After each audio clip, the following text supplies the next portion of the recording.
Artlist.io.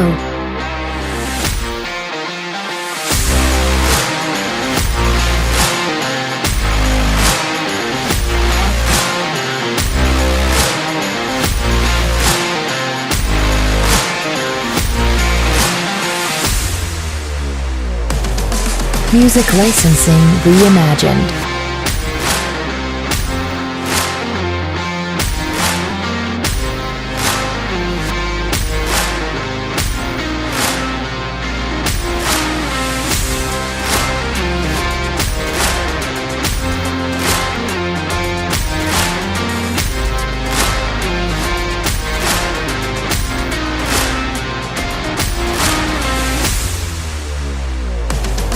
Artlist.io.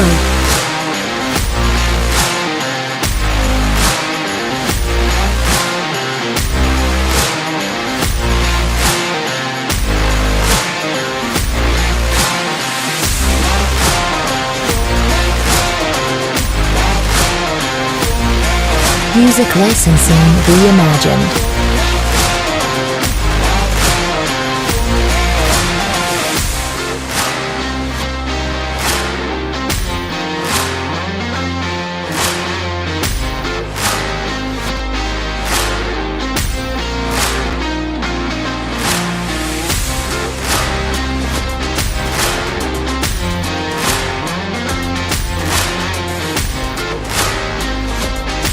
Artlist.io.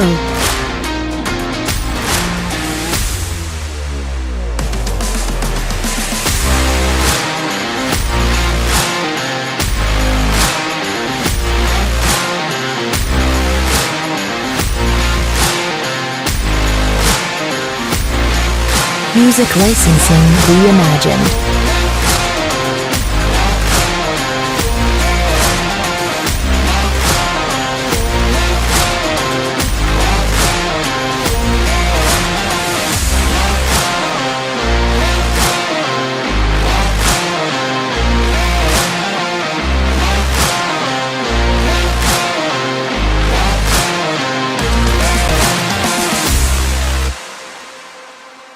Artlist.io.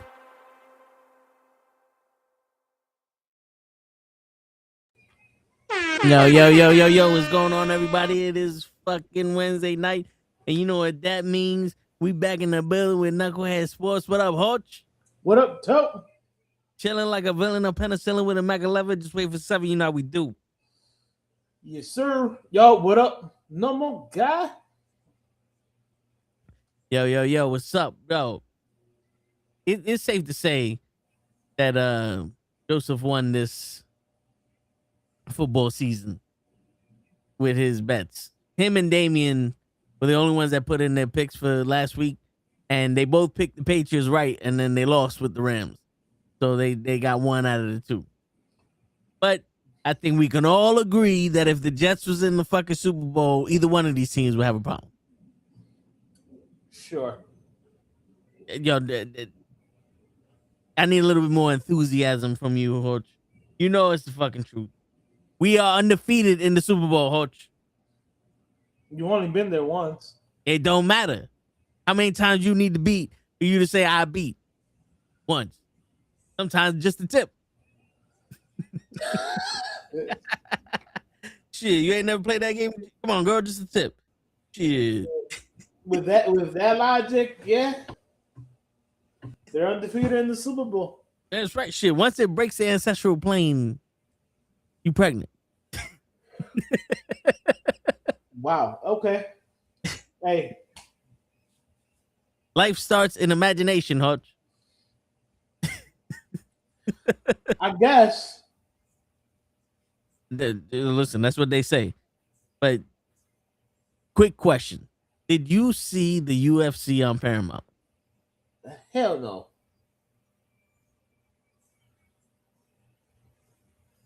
Everyone who's won a Super Bowl say hell yeah, hell yeah. See, we all won a Super Bowl here, Joseph. How many say hell yeah? How many what? How many times can I say hell yeah? Shit, at least what, 3-4 times? I mean, do we say hell yeah as many times as we won the chip? I would guess so. Like shit.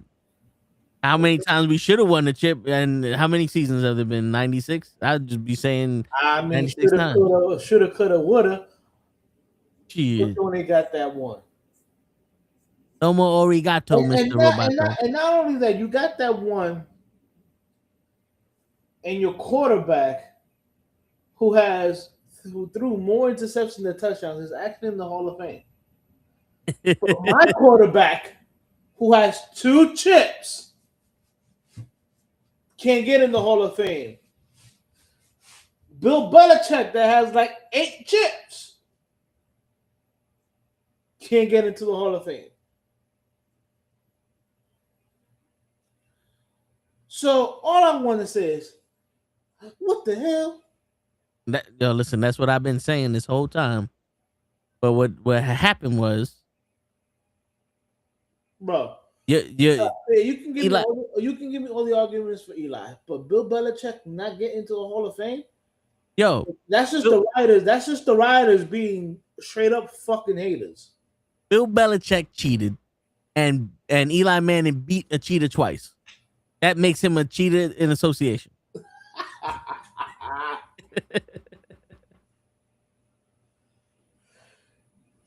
Shit, the snow bunnies. That's right, normal guy. Holla if you hear me. It's your big bad booty daddy. Shit. But nah. I think, like, me and my brother had this conversation. He's like, if you're a champion, what does it matter if you're in the Hall of Fame? But I think we should change the way that we establish who's in the Hall of Fame, because you have a bunch of news writers that vote for this, but they don't have the same criteria for shit. You know what I'm saying? It's all like personal to the player. Where that's what happens when you have writers who vote for shit. Because look, case in point with Belichick, he was never very friendly with the writers or with the reporters, whoever the fuck they were. And let's cut the crap. A lot of writers and reporters did not like Eli, because they're like, yo, well, he didn't have elite numbers, but then again, the man was top 10 in passing yards and touchdowns and all major offensive passing categories. But hey, and then he get the Iron Man shit.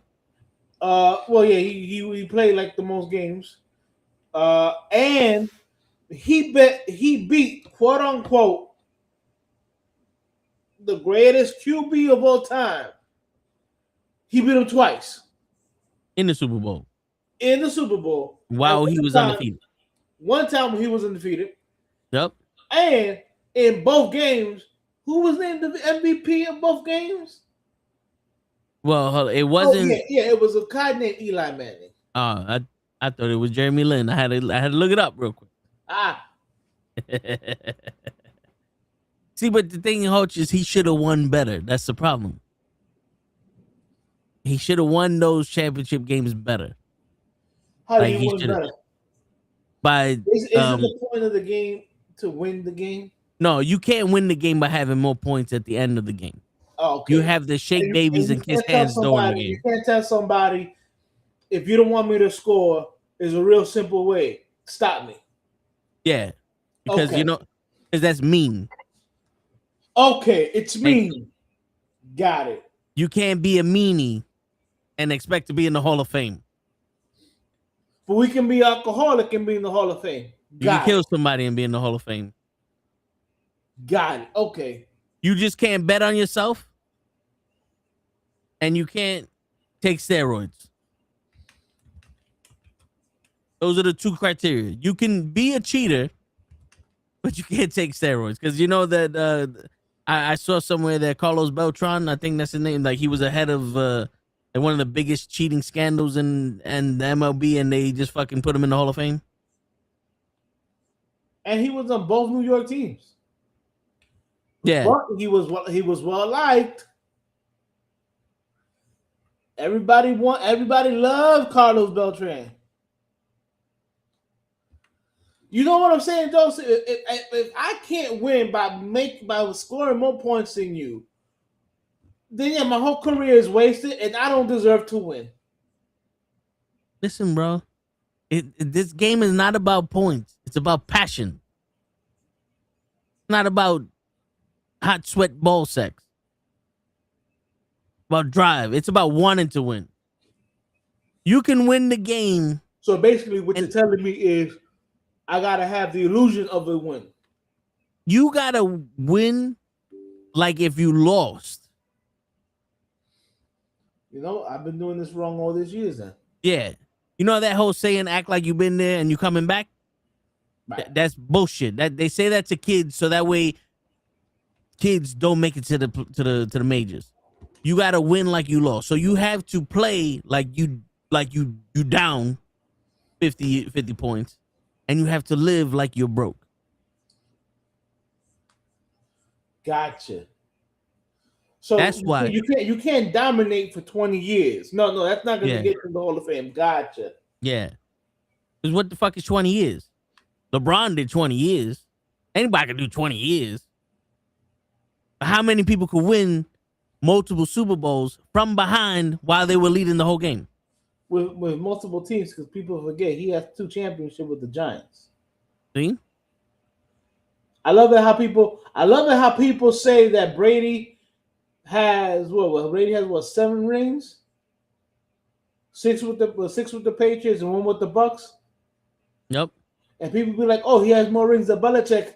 In the words of Stone Cold, Belichick got 8 rings, bitches. 1986 and 1990 with the Giants. Motherfucker. Yo, Yeah, number guy, if that's the theory, bro, then why don't we rename the Hall of Fame into the Burger Hall? Word.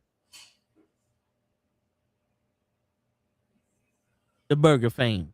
Because, bro, it's like how did literally the greatest winningest coach in Super Bowl history not get into the Hall of Fame? Because they couldn't prove that he cheated twice. Well, listen, not for nothing, but according to Eddie Guerrero, and may he rest in peace,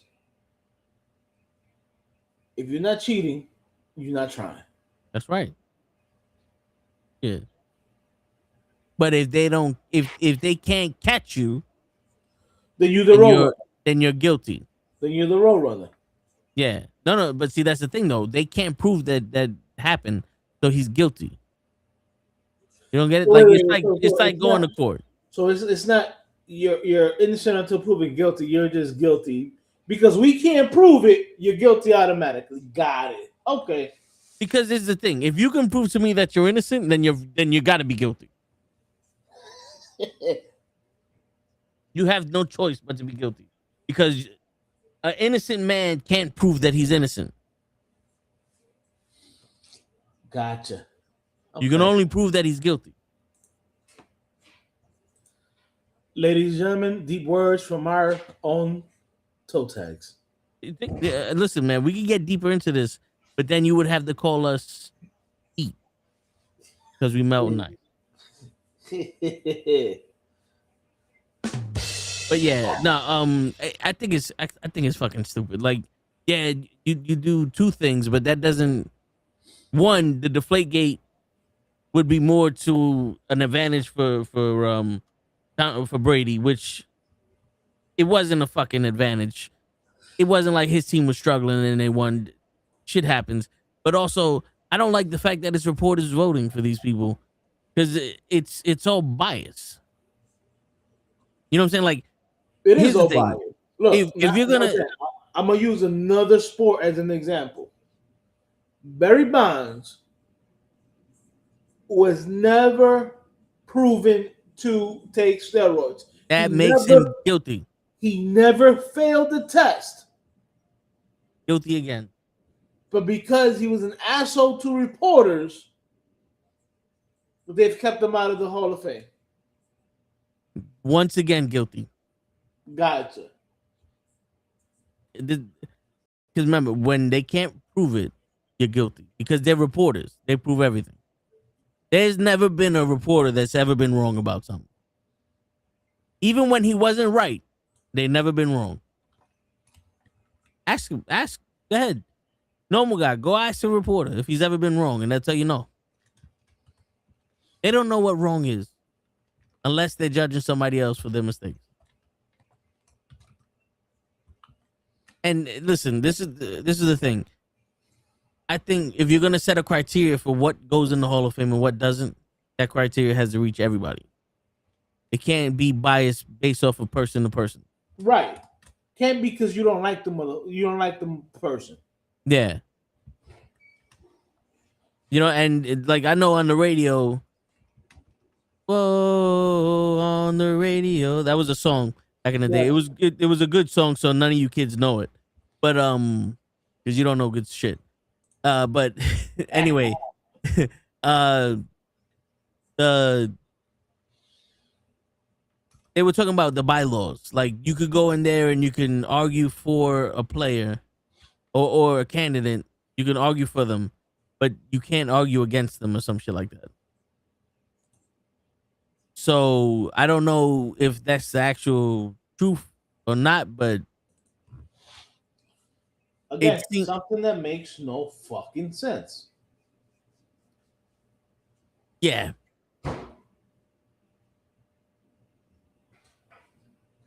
Does so when it comes time, for, let's say, Stephen A. Smith to be voted into the Hall of Fame of announcers, because I personally think he's a little bitch. And let's say I'm a news reporter, whatever. I'm purposely gonna vote against him because I just don't like him. Yeah. I'm gonna put off to the side that even though I don't like him and he's fucking annoying, and truthfully he can go suck a you know what. He has elevated sports journalism to heights that have been unseen with his shows and whatever he's done on ESPN and out of ESPN. You know what I'm saying? Yeah. But because I don't like him, I don't like his face, I'm going to keep him out of the Hall of Fame. God. Yeah, and also because he started a problem with LeBron.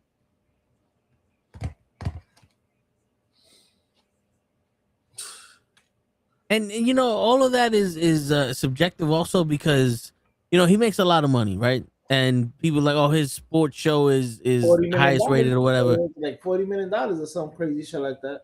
Yeah, but you ever notice how there's no competition for him? Yeah, there's nobody else out there. Undisputed's gone. There's no real other show on Sports Center that I can fucking name. And I don't even know if they do. I don't even know if they still do actual Sports Center like they did with they used to do with Stuart Scott and Trey Wingo and them. Like I don't even know if they still do that. I don't either. To be honest with you, I don't know. It's something that when I was a teenager and in my early 20s, I would wake up and the first thing I would do is turn on Sports Center. Yeah. I don't even know if that's even a thing now. But I can tell you Stephen A. Smith has his show. I can tell you he has his podcast. Yeah. And it seems like they look more out for the podcast than for the show. Jesus, that's ridiculous. Because I see a lot of clips from the podcast. And, you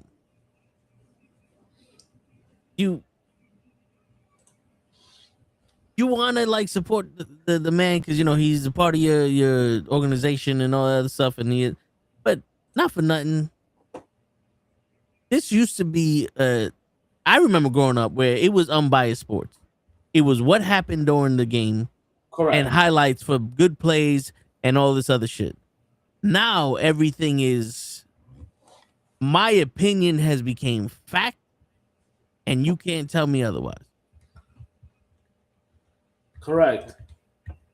Because how many people have we heard say this guy should be fired because they lost a game by 20 points? Like, Antetokounmpo's crying because the Milwaukee Bucks booed his ass because because he wants to be traded or because they lost. They got blown out by 10 points, and now all of a sudden they're booing his ass. He's like, yo, bro, this is a game that little kids play, and it's disrespectful almost. There used to be some form of respect. But let's get it right. The fans are booing him because the team is losing. But even if he goes out there and puts up 30 points a fucking game or 35 points a game with 10 rebounds or let's say 15 rebounds, who else is out there to help him win? It's Nobody. Sport.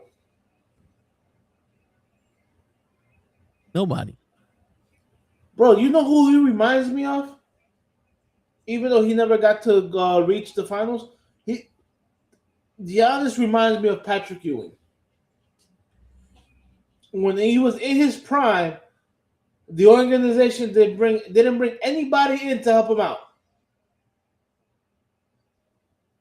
I can see that. He's out of his prime. Organization is going to bring in people that think they're going to help him.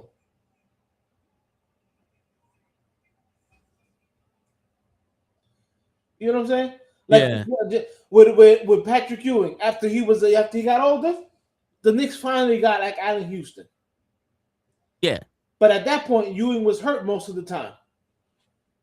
Yeah, he could barely walk. Right. Giannis, they got him. I mean, even though they made it to the playoffs and the finals, because let's cut the crap in the NFC East, wasn't that big of a challenge. You know what I'm saying? It's not like there's a lot of great teams in the East. But now they bring in Dame, thinking, Dame is going to help him reach the finals, not knowing that Dame is over the hill already. Spent too much time at fucking Portland. Because he's actually there to sell tickets and not fucking win games. But why are you booing the superstar who has given you everything he has? And now he's older and he's like, yo, I want to at least try to go win the championship.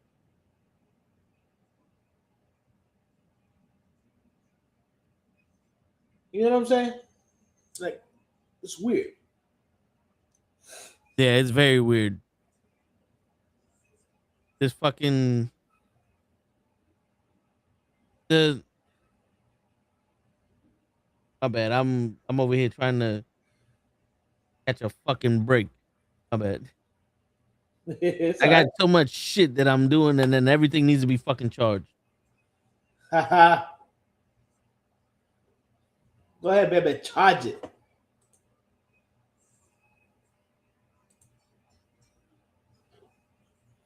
No, but it's like I don't get it. Because at one point, you had Knicks fans that were booing Patrick Ewing. How do you boo that man? First of all, if you're a Knicks fan and you boo Patrick Ewing, I know a lot of people boo him because of the finger roll. Like, how do you do a finger roll? Like, guess what? He had to do the finger roll because he couldn't dunk the ball. But if it's so easy for you, why don't you go out there and do it? Yeah, because it's easy. Because actually quarterbacking is easier than actually doing shit. Well, this is Patrick Ewing. I'm trying to do the finger roll from like 20 feet out. But whatever. It's like, fans are so fickle now. It's ridiculous. But if Giannis was like, you know what? I gave you guys my heart and my soul. You guys are booing me. I don't appreciate that. And you can go kiss my ass. Then we'll look at Giannis like he's an asshole. But what he really is he got his feelings hurt.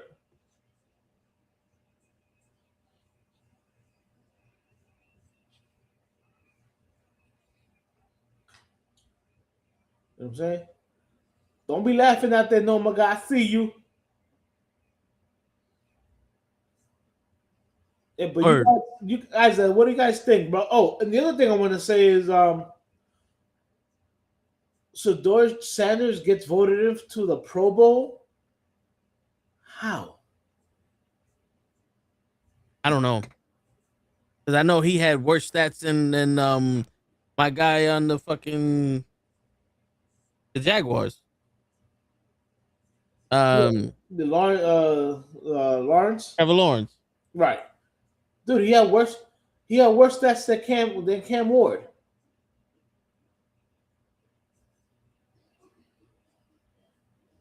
It's like, yo, he really got voted into the Pro Bowl. My man got voted over the Pro Bowl over Jackson Dart.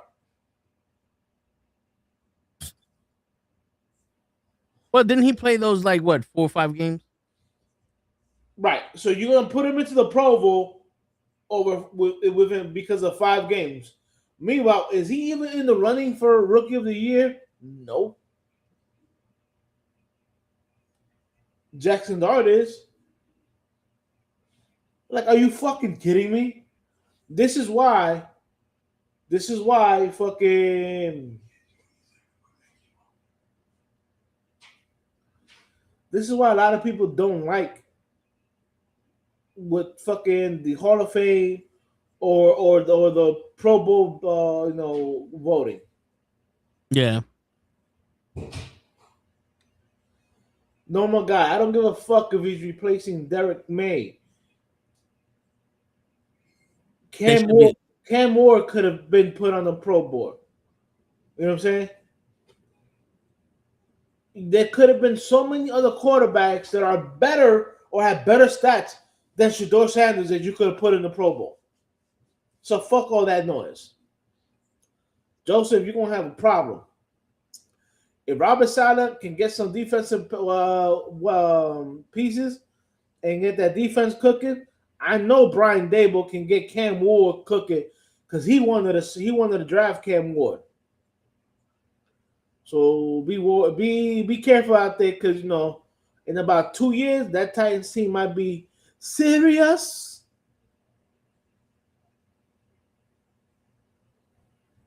Cam Moore should have played in the Pro Bowl. Over Isn't the Pro Bowl this weekend? 100%. In the Pro Bowl this weekend, right? I think so.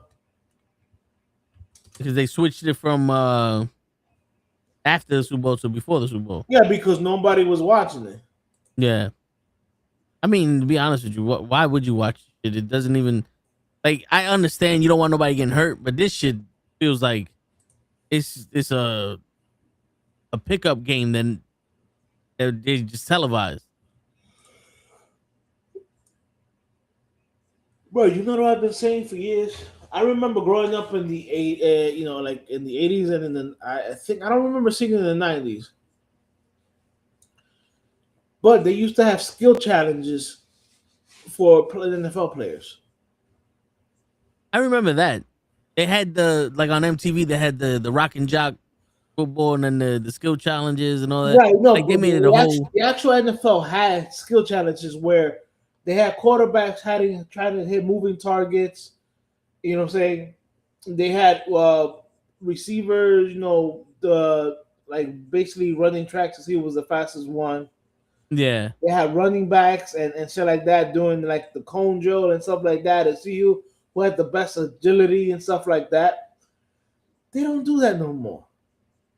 I don't know why they don't do it no more. I will watch that over the Pro Bowl. Yeah. Yeah, I would too. Not for nothing. I think we should be at a point where the Pro Bowl and the NBA All-Star game possibly could be let the college players play. You get the best in the college and let them play, and that could be their audition for the draft. You know what? That's not a bad idea. Put them against some of the pros and see what they got. That's not a bad idea. Hey, listen, man, you gotta do something, right? I mean, look, the Pro Bowl went from something that used to be viewed and watched a lot, so nobody wanted to watch it, bro. Yeah. Yeah. And I don't know what changed because I don't remember hearing about all these players getting injured in the fucking Pro Bowl. Well, here's the thing: they used to do like a flag football in the sand until Patriots running back destroyed his knee. But then again, it's like, okay, you're doing flag football in sand, bro. Sand is not where you want to play flag football. You know, Yeah. nice even grass is where you want to play fucking flag football. Word. And not the grass on the Giant Stadium either. No. Real grass.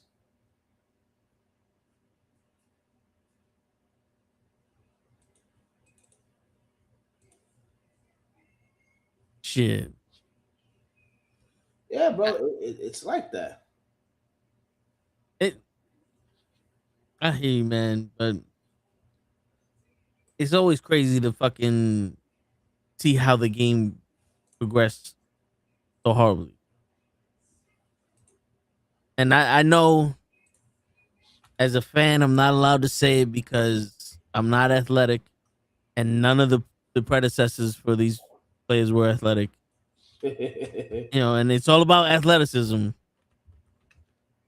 And the coaches do this for fun, and they don't make that much money, but god damn, it's sad to see shit where these motherfuckers are just bullshitting their way through. Joseph, say it, Toe, we got a voice. Damn right we got a voice. I understand why, like the football, because like even the Pro Bowl, you don't want your run, you don't want your star players getting hurt. I get that. But that's not the deal when it comes to basketball. Yeah. That's not when it comes to basketball, what happened is that like bum, when Kobe told him to step it up, he passed the ball like a baby back bitch. Yeah. That killed all the competition. And since then, what they do is they just let everybody go in there and go for the dunk or go for a three. Bro, I remember watching the All-Star game and the guys actually playing defense. I know it's a lost concept to a lot of people. Yeah. You know what it is though? I'm gonna be honest with you. Everybody Toe's gonna be honest, so you know he's about to drop some knowledge. Yeah, I'm gonna be honest with you. We say LeBron did this and LeBron did that, right? And it's true. He did do this shit. It's on tape. But the biggest offense in the NBA is the rest of the fucking players letting him do it. Ooh, okay. Because not for nothing. And I've seen this on a clip from the Game of Thrones. It was when you remember that guy at the last season. Did you watch Game of Thrones? Fuck. Not really. All right, the bad guys had a dragon. That was a Herm Edwards take, if you know, back in the day when the radio was. But all right, so there was this guy that Jon Snow is the main character. He was a bastard son of the king. I know who Jon Snow is, and yes. I saw that one episode where he almost fights an army. That's like the only scene from Game of Thrones I've seen. So it's the same episode, right? He's talking to the guy who's leading the opposing army, and he goes, "I brought 6,000 men. What you brought? Half that?" He goes, "Well, they don't need to fight. It could be me and you." And the other guy goes, "Well, I don't know if I could beat you, but I know my men can beat your men." And Jon Snow turns around and goes, "Well, how much would your men want to fight for you when you wouldn't fight for them?" Now, how I relate this to LeBron is that's bars, but okay. Word. Now, how I relate this to LeBron is, at what point do these men not go, "I'm not playing for you because you didn't play for us. Like, Well- I've seen videos. Well, And that's not to interrupt you, but remember the movie Troy Yes, with Brad Pitt. with Brad Pitt, and he said, imagine a king that would fight his own wars. He goes, I would fight for that king. It's basically Yes. the same thing. Yeah. And the crazy shit is, I've seen videos where LeBron's like, yo, if you fall down, don't get up. Your brothers come help you up with your brothers. And you see him walk over his teammates. He doesn't help nobody. He's always flopping on the fucking floor looking for people to help him up. Correct. And that's a weak leader. And I don't care what anybody says in the NBA. He's the poster boy. He's the leader. Correct. And we're gonna go back. Lou Alcindor was the boss. Kareem Abdul-Jabbar was the boss of the Lakers when Magic got there. Right. Magic and Bird were the leaders of the NBA because they were the poster boys. They were the ones that they depended on them to have a rivalry in the playoffs, in the championship, in the finals. Dr. J stepped up his game and stole one out of them. A lot of the other athletes had to step up to match them because they lead it through example. Jordan came in and took that from them. A lot of people, the Supersonics were made. The Utah Jazz was made. Barkley was there. The Bad Boy Pistons were made. Look, this is all from how bad Jordan played, like how good Jordan played and how bad he made other people want to beat him. Right. It was like, yo, if this dude, the best player in the world, is willing to kill himself on the second game of the season with 3 points into the game, well, I got to step my shit up. Look, Kobe, while y'all motherfuckers is in China partying until 3 o'clock in the morning, I'm in the gym. Right. And his teammates was like, yo, we got to go to the gym. They were losing the Olympics before Kobe stepped in there and said, we got to win. Right. Now, when you have that bad leadership, what does that say about the rest of the league? You're lazy. At what point does someone like a Kevin Durant or Kevin Durant or Kawhi Leonard or even the coaches turn around and go, I don't give a fuck what this dude's doing. We're stepping our shit up. Right. Because, dude, a toxic person in a relationship is going to be toxic 100% of the time when you let them. Of course. A man's going to cheat if you let him. A woman is going to take advantage of you if you let her. They need to stop letting this shit happen because it's ruining their sport. Look at all of a sudden, in the beginning of the season, the Knicks were earmarked to be in the playoffs and possibly go to the finals. And then we started winning all those games. We won the in-season cup. And, the Knicks, they're going to take it. Now we lose 11, 12 games. We suck. We need a new team. We need this. We need that. And it's like, what the fuck happened? And then you see clips of fucking Cat can't even fucking box out Russell Westbrook. We're like, what the fuck is this? Mm-hmm. But I'm a boomer, and I don't know what I'm talking about because these guys are more athletic. Okay. I want to see how your athleticism pays off against someone who's willing to shove your tooth down your fucking throat to get the ball. Facts. How athletic can you be when I'm ready to fucking elbow you in the throat to grab the ball? Because it's not maybe you didn't have to be as athletic, but you had to be tough as a motherfucker to play back in the day. Yeah. And that wasn't even in the NBA. That was in the streets. Imagine the NBA. Shit. You got someone like Charles Barkley who advocates for the retired players so that they can get health care and a pension and something to live off of because a lot of them don't have the riches anymore. Well, and he's even saying these motherfuckers are soft. Well, let's cut the crap. There was just another thing where another interview where LeBron was like, "Oh yeah, it's tougher to play 82 games nowadays than it was back in the day." Yes. I'm like, are you fucking out your mind? Yeah. And then he's talking about, back in the day, like they had to worry about the ankles and this shit, and now it's the cap. Like, no, motherfucker. The problem is You guys do not know how to train. You notice that? There's no way that these guys are doing all this work and then doing this recovery. And for those people who are listening, I'm doing the fucking the quotation marks. I'm doing the quotation for recovery. When every time y'all people are playing, y'all tearing your Achilles apart. It's the sneakers that you're using, and the fact that you're probably overtraining. My man, all I gotta say is back in the 70s, they played with Chuck Taylors. Have you ever tried to ball with Chuck Taylors? Dude, I tried to walk with Chuck Taylors once. That shit wasn't working. That shit hurt like a motherfucker. Shit. I can't do Chuck Taylors. No, but you know what I'm saying? Like, dude, it's a bunch of overcompensation. See, the problem is everybody has this whole, it's what you do when no one's looking. It's what you do when no one's looking. Yes. Cool. That's fine. But you know, Kobe did a lot of shit when no one was looking. But you know what he did when somebody was looking? One.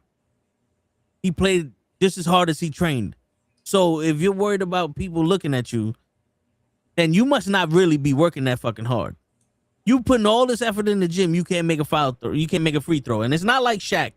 Shaq had his own problem with the free throw. But Shaq wasn't marked to be the 90% of free throw shooters. You know what I'm saying? He was get the ball and dominate on the inside. That's all you need to do. You know what I'm saying? But then you have LeBron, who's supposed to be the best scorer in the world, can't shoot a three, can't fucking shoot a free throw. You have Antetokounmpo takes 25 seconds to shoot a free throw.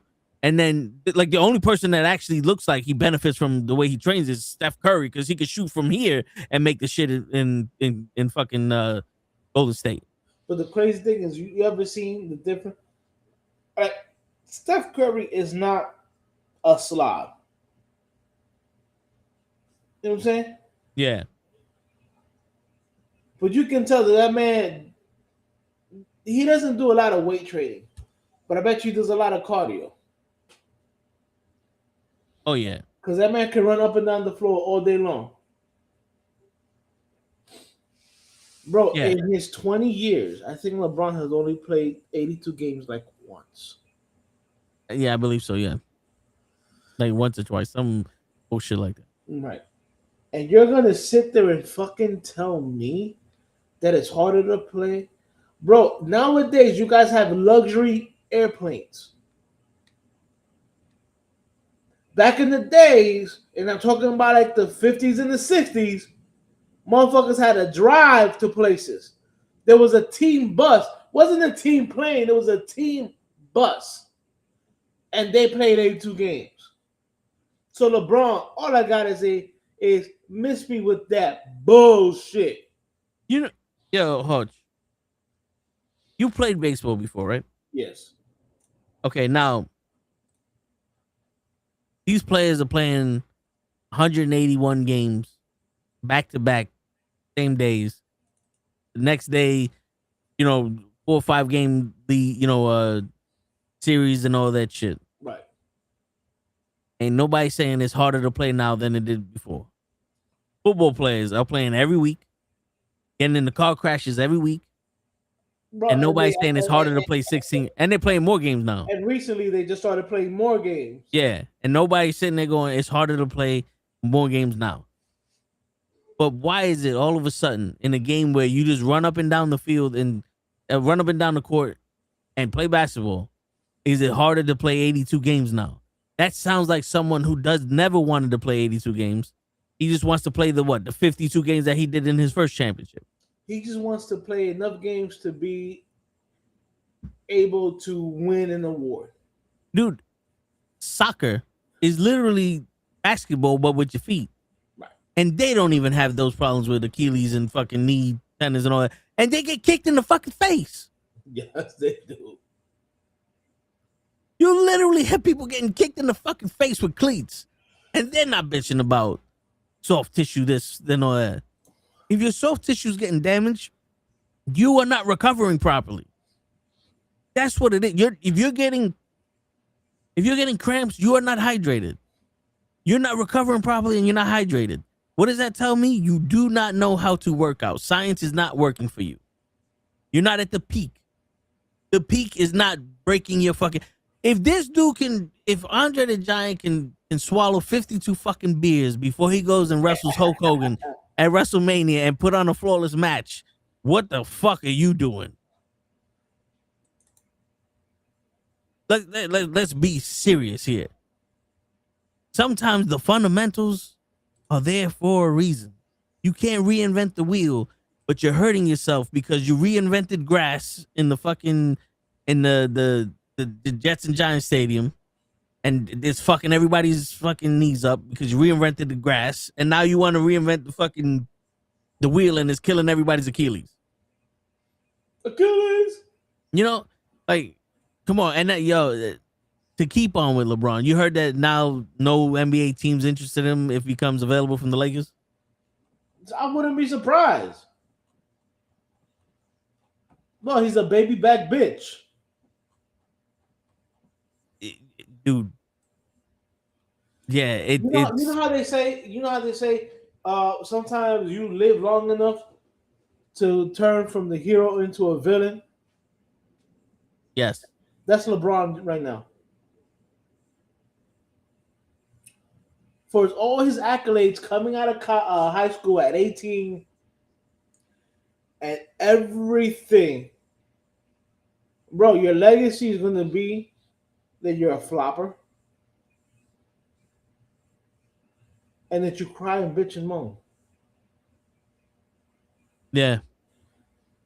Because they're going to look at you and say, yeah, you scored more points than Jordan. You also played like 6 more years than Jordan.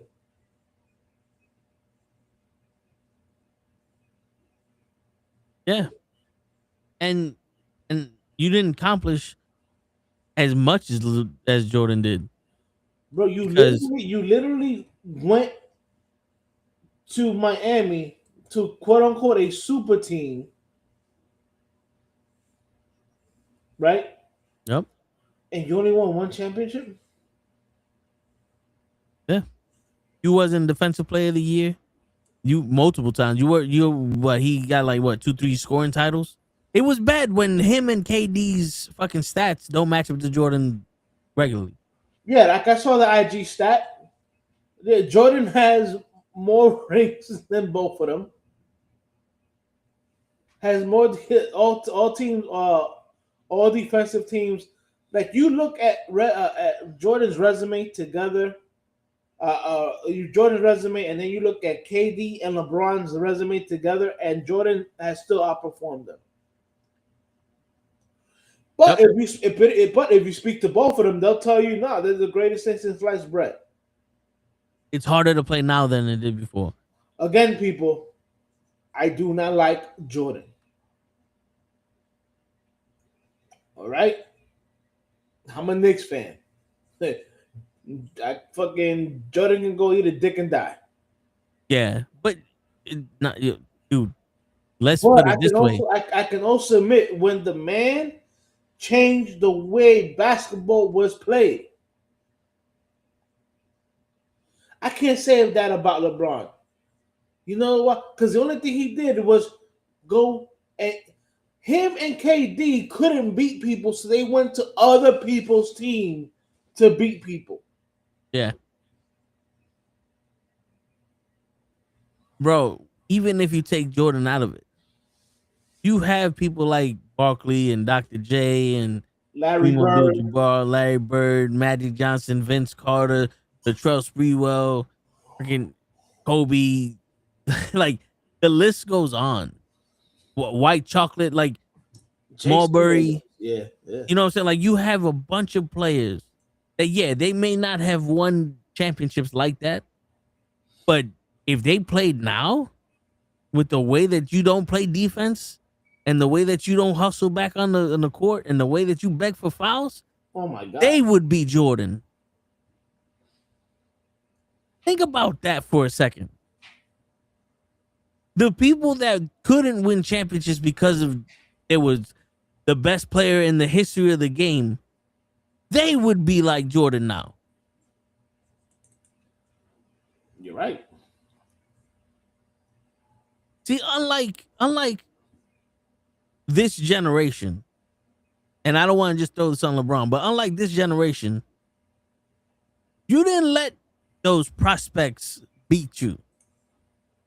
There would be no Spurs team with the Jordan. There was no Spurs team. The Spurs team was probably the fucking Supersonics. And they didn't happen. That didn't happen. The Golden State Warriors, they didn't win the Kings, the Sacramento Kings. They didn't win with Kobe. You know what I'm saying? Like a lot of these fucking teams that beat LeBron were there and they lost to better players. OKC should have never fucking blown that lead. Nope. With the stars that they have. Kevin Durant wouldn't have been in the league as long because he can't lead. Barkley was the leader. And even Barkley says, I could have went to the Bulls and said, let me get a championship, but I wanted to beat Jordan. Yeah. Larry Bird said the same thing. Anybody could have been like, yo, let me go play with this dude. Yeah, everybody, Magic Johnson, the Pistons, they were like, yo, we didn't want to play with Jordan. So we wanted to beat Jordan. And I think that's one of the biggest difference in nowadays, bro. Yeah. It's like, oh no, I can't beat you, so I'm gonna go join you. Yep. Yo, have you ever seen Ryan Clark play? Yes. So he was talking about him and I forgot what his name, Derrick Henry? Captain Caveman. Yeah, but they were talking about like if he was going down the tunnel with him and they like he would be tackled 10 out of 10 times. Oh, when he said about Derrick Henry? Yeah. And they were giving him shit for it, and one of the older dudes was like, let me put game on y'all. And then they showed the plays that this dude wiped motherfuckers out. Yes. And then you're like, oh, so did y'all not know about this nigga before? Here's my problem, right? With Joseph. Derrick Henry's not running, and it's Ryan Clark, not the Derrick Clark. Oh, maybe he's talking about Daniel Cormier. Oh, Daniel Cormier? Oh, yeah, well, that's it. A lot of people forget that the reason why Troy Polamalu was able to freelance and make all those crazy plays that you see the highlight reel is because who was playing center field behind him? Ryan Clark. People forget that the reason that Troy was able to do all that crazy shit was because he had trust in Ryan Clark. Mike Tomlin had trust in Ryan Clark. And it's funny because I remember when Ryan Clark was on my Giants team and I said, yo, don't let him leave. And the Giants let him leave. Jesus. He was the first Shaquan? Nah, he was... Bro, you know who... Fuck Shaquan.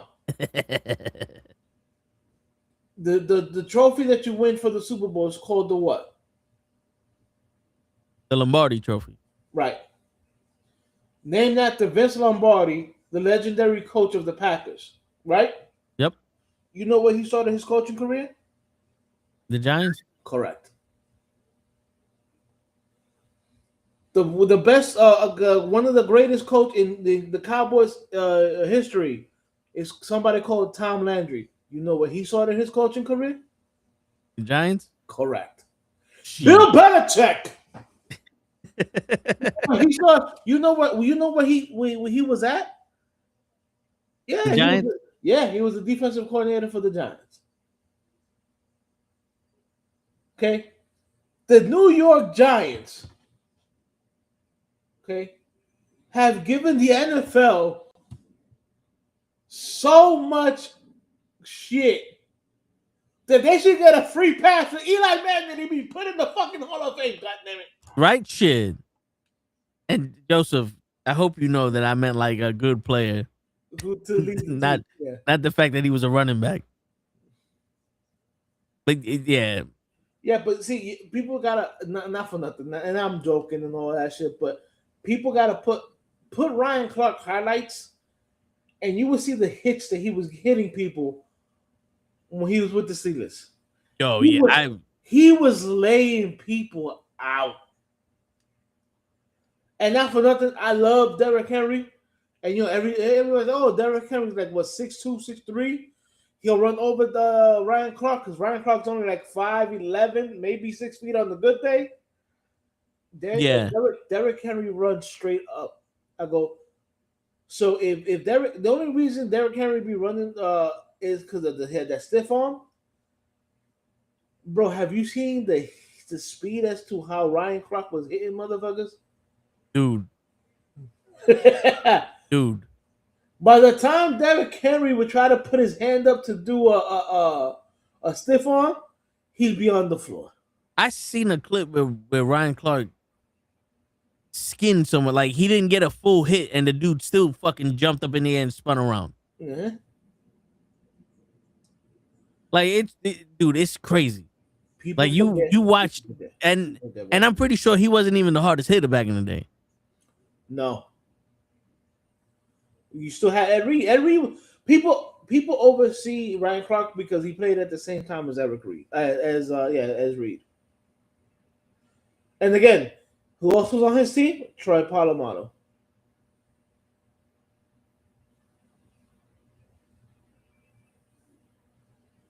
Why does that name sound so familiar to me that I just...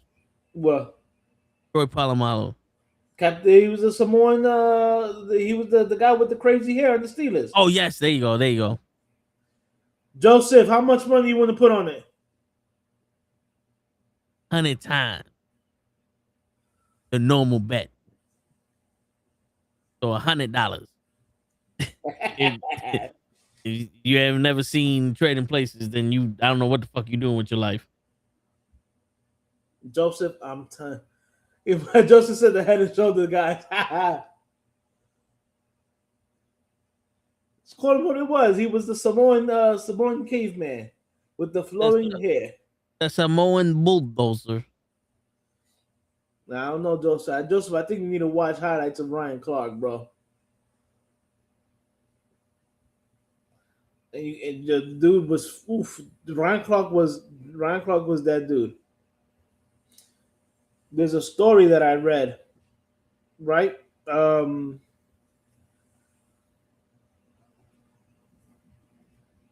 Clark almost died when he played a game in Denver. Because the only reason Ryan Clark's career was cut short was because he has some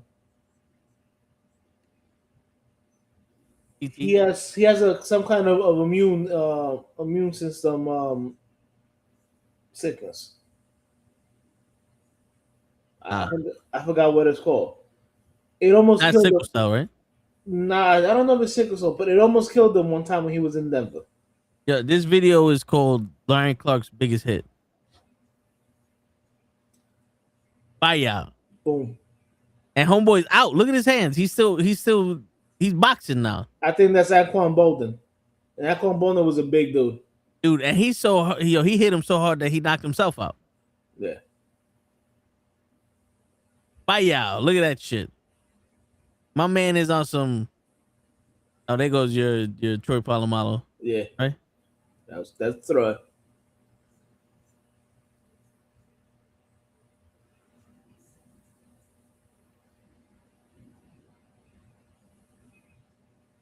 People don't get back up from this motherfucker. Nope. You bought Head and Shoulders because of Polamalu?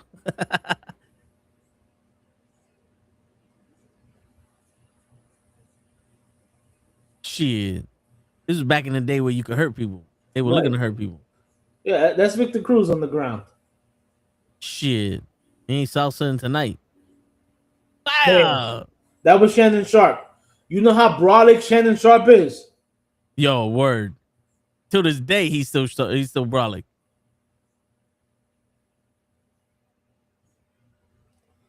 Watch this hit. Boom.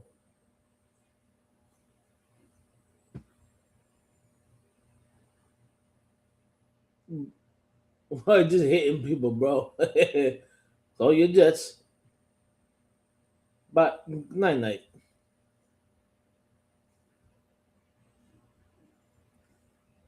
Shit. But you see that though back in the day. If you did get up, you was like, "See, first down, motherfucker." Booyah.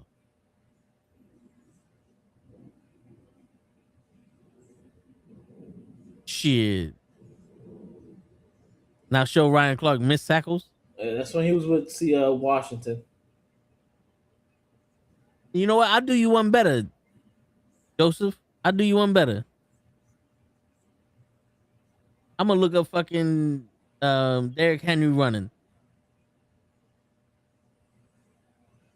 Right? Because that's who we're talking about. Yes, you're talking about Derrick Henry. Yes, that guy.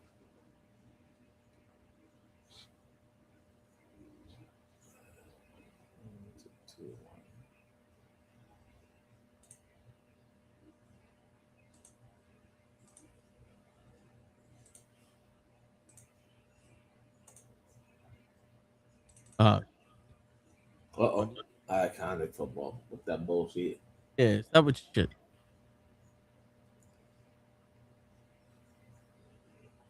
Look, ain't nobody touch him.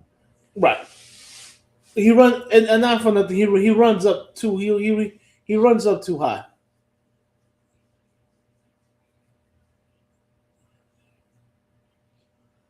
He runs upright.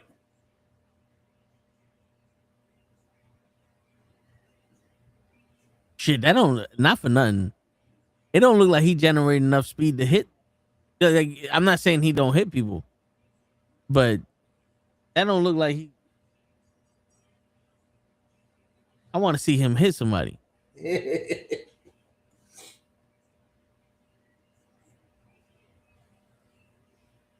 Why you? All right, here you go.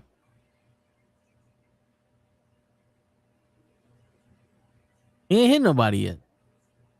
Let's get another one. Maybe this is stupid. All right, let's try this one.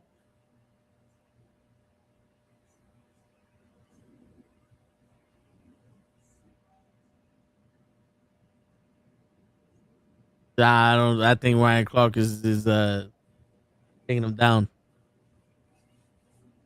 He's too fast to get hit. I don't know. But the thing is that it wasn't Ryan Clark what? He was a safety or some shit? He was a safety. So he wouldn't need to be right there. Bow. He would have got smacked by him. That was a bad angle for whoever the fuck that was that he just moved to the side with.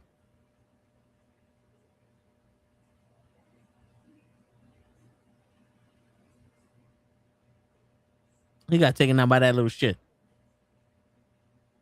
Come on, Joseph. Hawks could take out Derrick Henry. Damn right I would.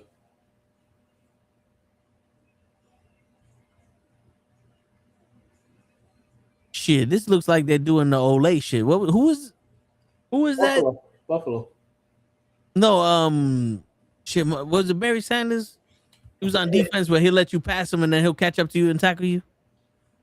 No, Barry Sanders was a running back. I don't think. So was it Deion Sanders? Was it Deion Sanders? Deion, probably Deion. my uncle always said he played that Olay defense, but he'll let you fucking get past him and then run behind you and tackle your ass. He was so fast he could catch up to you and tackle you. He won't hit you head on. Like that's what that looked like. Shit. I don't know. The highlights is saying a lot. That's all I'm saying. And it's not like I fucking chose the worst ones. This is the top choices on YouTube. This is YouTube's bread and butter. The algorithm gave me what they showed me. Shit. But yo, it was like we had to dig out the car on Monday, right? Right. And one of my next door neighbors, I don't know him. I've lived here 8 years. I don't know most of the people on this block. So I ain't even gonna fuck with you. I don't associate myself with you. Yeah, I come home, I sleep, I go to work. That's pretty much what I do. So I'm shoveling. My brother's breaking up the snow, and I'm shoveling. I'm tossing this motherfucker. Like I'm literally tossing the snow with the shovel across the street. Hold on. Is he karate chopping the ice? No, he had a metal shovel, and he was yeah. I wish he would. I had told him to, but he didn't want to do it. We got Oh, you didn't see the picture? No, sir.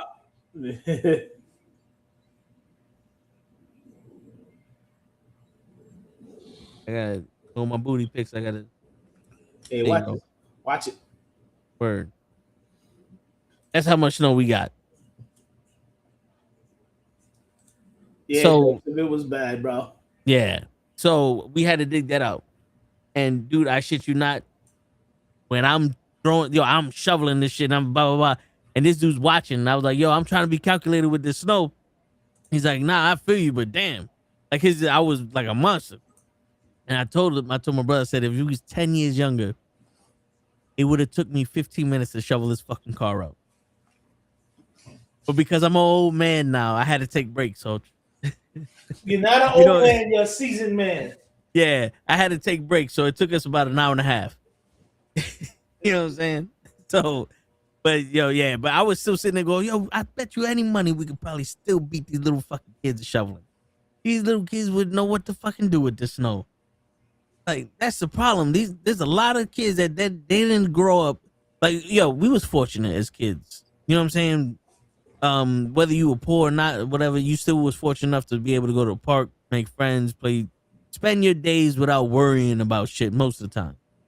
You know what I'm saying? But now we also had to go through hardships where, go shovel my car out. There was no, you at like 7, 8 years old, you out there shoveling. They ain't know, oh, look at him playing the snow. Nah, playing the snow after we finish shoveling. Oh, you want to go play in the snow? You got to shovel out my car first. Yep. You out of school? Wake the fuck up and let's go shovel. You ain't standing here. And we had to go to school through this shit. And not for nothing, this is the worst I've ever seen the city with their streets and the plows.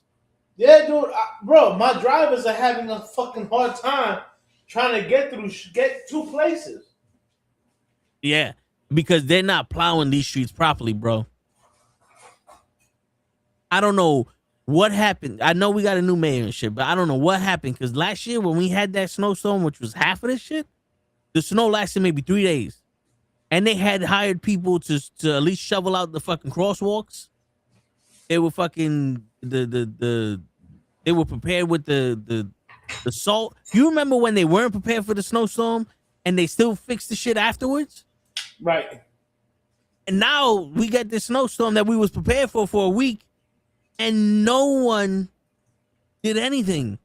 Like I shoveled my car out and I left it there because I was like, I don't want to lose the spot. We come back and my car is buried again. I'm like, how does this make sense? Oh, because they were just sending the fucking the plows out to plow the street. But they weren't plowing they were plowing the middle of the street. Yeah, like, that's all they were doing. Dude, not for nothing. I shoveled the snow and I threw the snow in front of me, and I threw the snow in someone's garage, like in someone's driveway. There's no way in fuck that all that snow I shoveled got back under my car. They must have bring that shit from somewhere. Because even like the corners are packed with snow that was not touched. How, Sway? How do you figure this? I was telling my brothers, like, for this point, we might as well just fire every one of them and just give us in tax season, we'll give you another $2,000. Just shovel out the fucking street. At this point. It's ridiculous when the sidewalk is better than the street. Nah, dude, I had to walk on Monday. I had to walk in the street because none of the sidewalks, like nobody came out to shovel any of the sidewalks around me anyway. That's crazy. Usually and then to get to the train station, I literally had to like hop over some fucking snow. And I love my job. I don't know about yours, but my job was like, we'll let you know what's going to happen if we're open or not on Sunday night. And Sunday night is like, we're going to open up at 10. And then Monday morning, everybody in that work chat is like, I'll be there, but I don't know how I'm going to get there. Train's delayed. the fucking I got a shovel on my car. We ain't gonna get no spot. Like, what made you think that just because the snow stopped, everybody was gonna be all right to get to work? You're gonna hate me. Why? I was at work at 6:00 in the morning. See? So was I, but just my 6 o'clock looked a lot like 10. I Ubered to work. The crazy thing is that I logged on to my company's email. And there was no email that they were going to close the office. There were a lot of emails talking about people logging in from home and doing remote work. You know what I'm saying? Yeah. We have, I'm gonna say maybe like 50 to 60 techs in service. We only had 5 of them in the city on Monday. I mean, you know how hard it was to get into the fucking city? And the thing, like, it wasn't that hard to get in the city. You know how hard it is to find a spot if you drove in? Yep. That's the problem. Bro, you want to know something crazy? Monday, I had to wait for the E-train. I think it was maybe 10 minutes. Yesterday, I had to wait for the E-train almost 20 minutes. And today, I had to wait for the E-train almost 30 minutes. And I'm like, wait. So you're telling me that the day that it was still snowing, because when I left my house on Monday, it was still snowing. Yeah, it was. Because I was up at 6, so yeah, it was still. You're telling me that the trains were running okay, but then 2 days after the snow, the trains are fucked up now? Yep. Kind of bullshit. Telling you, I don't understand this shit, because there should, with all the money that the city fucking makes or likes to throw away, there should be some kind of, like, you could sign up to be a shoveler, right? Let's just put it this way. Right. You make X amount of money a day, you sign in on your phone, you go around to a neighborhood, you shovel. And you help people get their cars out. And then you go, yo, at 1 o'clock in the afternoon, we're gonna deploy a second team? No, what was that shit? The plow, the snow plow. Right. And everybody's gotta have their car dug out and put it on one side of the street. So let's say on this side, like today, everybody digs your car out by 1. After 1 o'clock, I need you to double park your car on the left side of the street. The plow comes in and they snow plow that parking spot side, either back on the sidewalk or somewhere, to clear that shit out. And then everybody has that parking spot back on that day. The next day, they deploy another team. You go out there, make your money. You dig that car out. You go on that side, and then the left side gets plowed. Right. Because now what you're doing is you're using everybody in the city. You're giving them incentive to go out there and help each other. We're all fucking accomplishing a goal, and it makes life easier for everybody. But what happens? The city workers are pissed off because the city don't pay them enough money, or they don't give them enough benefits, whatever the case may be, and they take it out on us. And instead of for it being the city versus the workers, and the people of the city backing the workers because they need their shit done, now it's the city versus the workers versus the people, and it turned into a triple threat match. And the people, like, to be honest, why the fuck would I endorse people that don't want to do their fucking job when I'm the one that's being affected by it? You're still getting paid your salary, and it may not be enough for you, but you know something? I need to get to work to get half your salary. Right. So why the fuck would I give a shit if you're not making any money, if you're not going to even do your fucking job?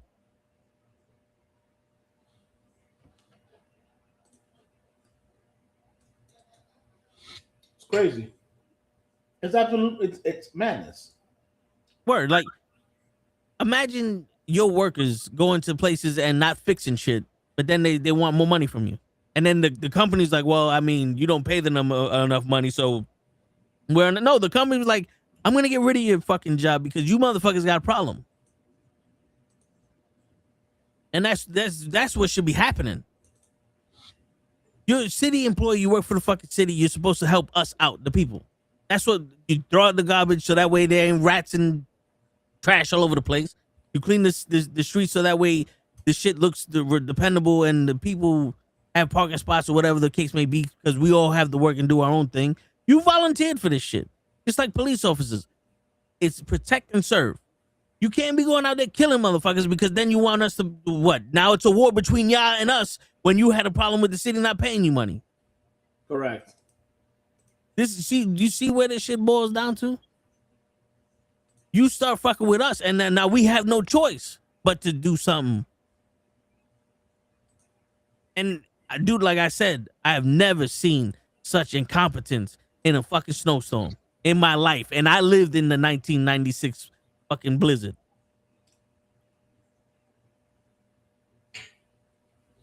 Mm-hmm.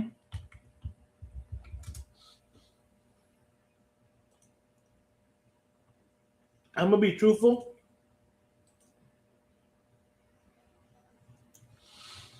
Like, I know they knew that this was coming, but I didn't think that I don't think they knew. I didn't think they thought that the weathermen were actually correct this time. I didn't either. But the fact that it started snowing should have made them go, oh, let's do something. Preventative maintenance somewhere. Something. Because we put down ice after we shoveled and there's a clear path now. But where's the fucking salt for these streets that have all that slush and shit on them? Dude, it looks like my block looks like they plowed about once, twice, maybe. They waited until people dug their car out, and then they didn't even plow. They just brought snow from somewhere else and just and throw it underneath the cars. Yeah. But then you go to Canada and Russia, and they got fucking trucks collecting the snow to throw them out. And I was telling my boy, I said, see, the problem is Canada solves problems. America creates them. It's just like management for any business. Once they start thinking, we start suffering. You notice that? Yeah.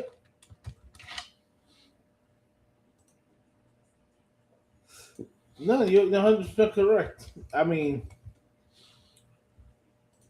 but you know what it was? I know that going through the city, there were certain blocks that were cleaned off. Yeah. But I'm pretty sure those blocks were probably like privately owned shit. Because you go around the hospital, the hospital's fucking. Nah, dude, it was high end shit. Yeah. Yeah.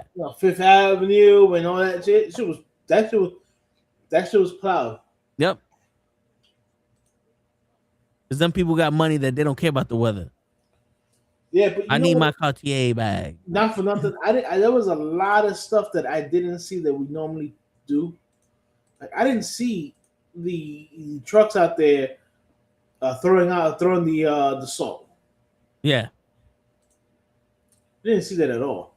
Usually you see that everywhere. You'll be stuck by them motherfuckers behind them if you're driving, or you get hit by the salt when you're walking. Yeah, I remember getting hit by the salt.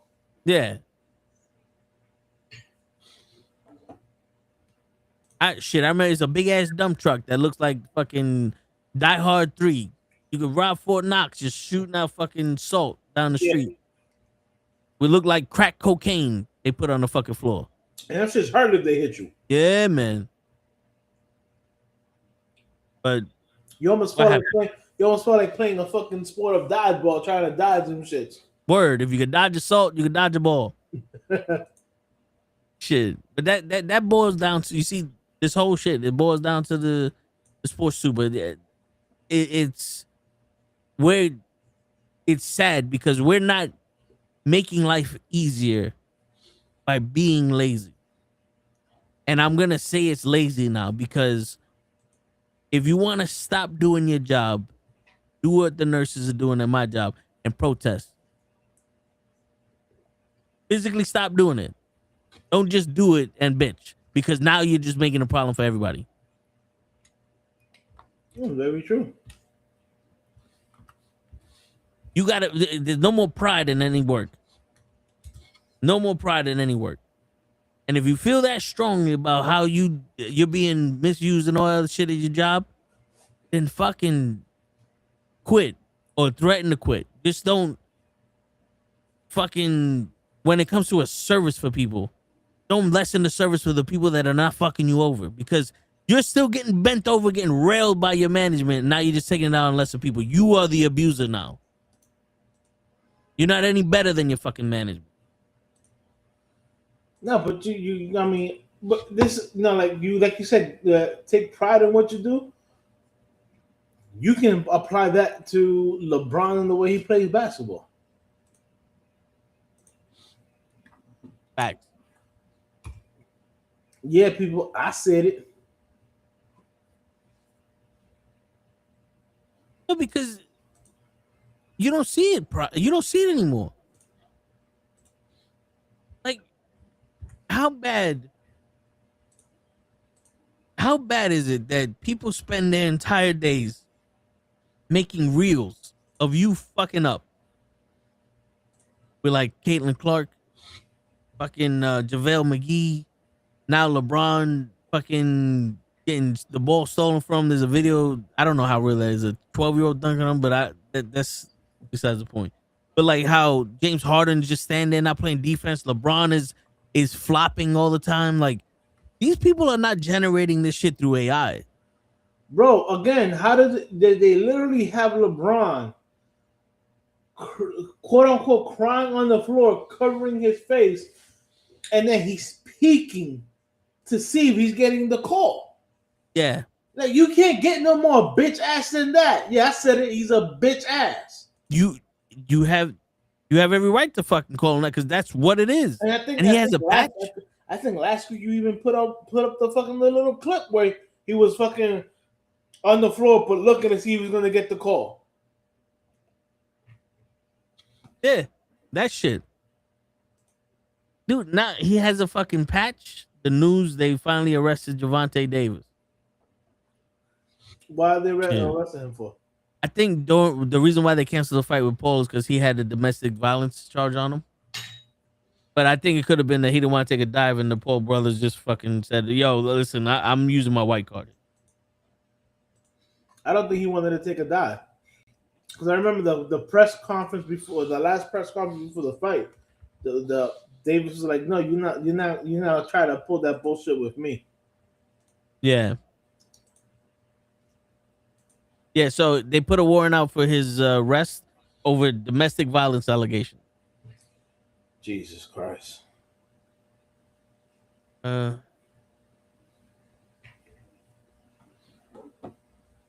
he was wanted on 3 charges of battery, false imprisonment, and attempted kidnapping. Officials said it all stemmed from an alleged incident with a woman at a local gentleman's club.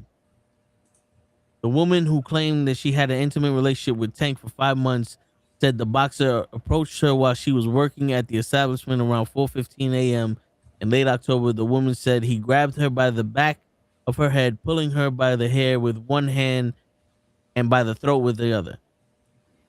He told the cops that Gervonta forcefully escorted her down the stairway and to the parking garage, all while he maintained a grip on the back of her head.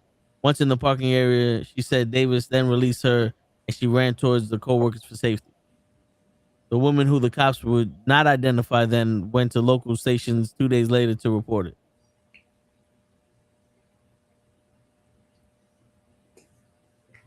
I'm not trying to be a dick.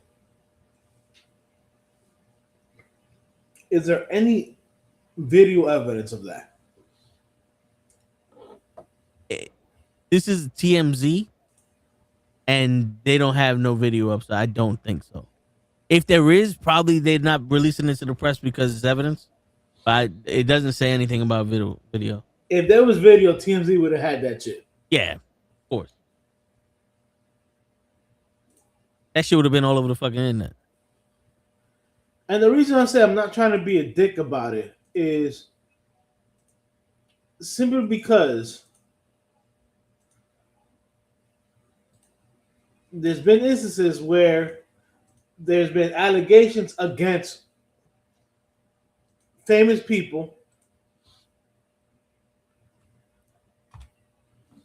and then those allegations are wrong or lies.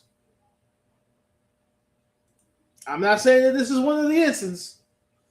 I'm just saying is he says he did all that shit in the club. But when they got outside, he let her go. Yeah.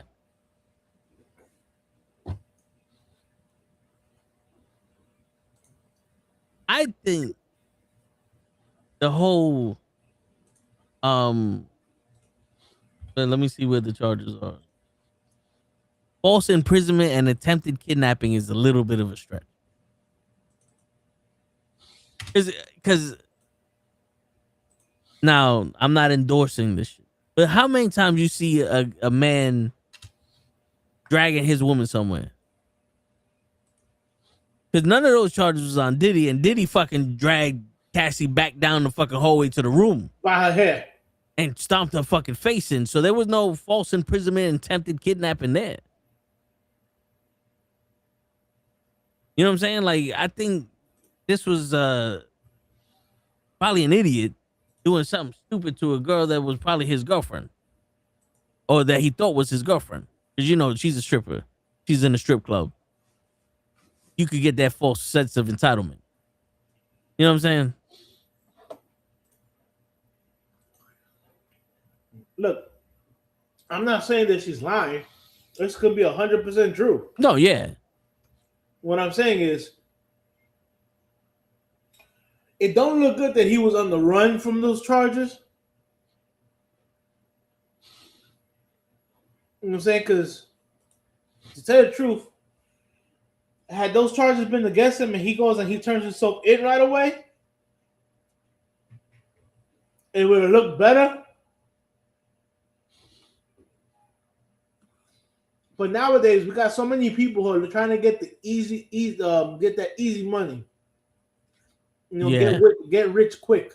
You know what I'm saying? No, yeah, I hear you. And unfortunately, they target celebrities, especially black athletes. Because they're still living in the life.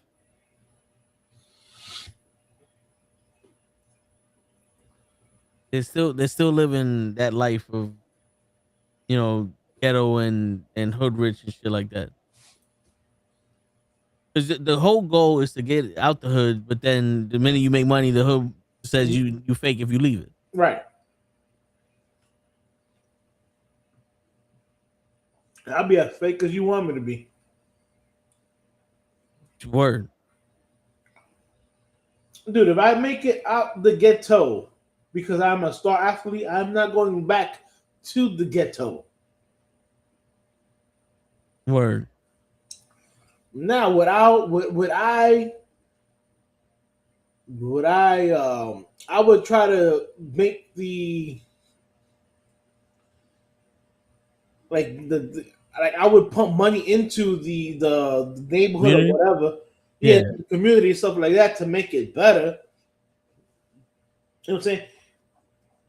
And to celebrate, I might go back to it, but to hang out, no. Yeah.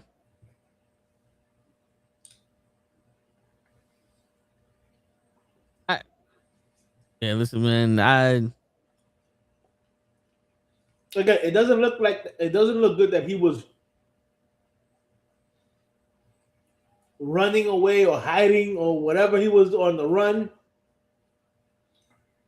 That don't look good for him. It doesn't. But at the same time, it's like, where is the proof? I know people are going to say, oh, him running away is the proof. Not necessarily. And also, how can we know that he was running, and the lawyers didn't say no. Don't turn yourself in just yet, or whatever. Because if I was that man, I would have lawyers. I would have a team of lawyers. You can't have all that money without having a team of lawyers just to protect your ass. Yo, real quick, I just fact checked it. Joseph Wright, Tommaso Ciampa is AEW. Wow. Yeah, he's wrestling Mark Briscoe on Saturday for the TNT Championship already. So isn't that Triple H's boy? You would have thought. But, they didn't have nothing for him. They can't. He's not a star. No one that put butts in the seats, like they like to say. I mean, him and Johnny Wrestling were a very popular tag team, especially NXT. Yeah, they were supposed to be like this, Tommy. But who are we? We're not as athletic as this generation, right? But going back to Gervonta Davis, just the situation alone, not for nothing. And this is for everybody that wants to listen or whatever. If you're this big of a celebrity, or if you're successful, it is your responsibility to grow up, maturity-wise. Not put yourself in those situations. Yes. I'm sorry. I understand that you're a man and you want to go to strip club and you want to see beautiful women. But when your bank account is on the elite level, there are services for shit like that. Yes. There are people that take care of these billionaires, and it's all business. And you don't have to worry about going to no strip club and being there with a bunch of niggas that don't even have what's in your wallet in their bank account. And then you deal with girls like this that are designed to make you feel a type of way about them. Or and then now all of a sudden you're...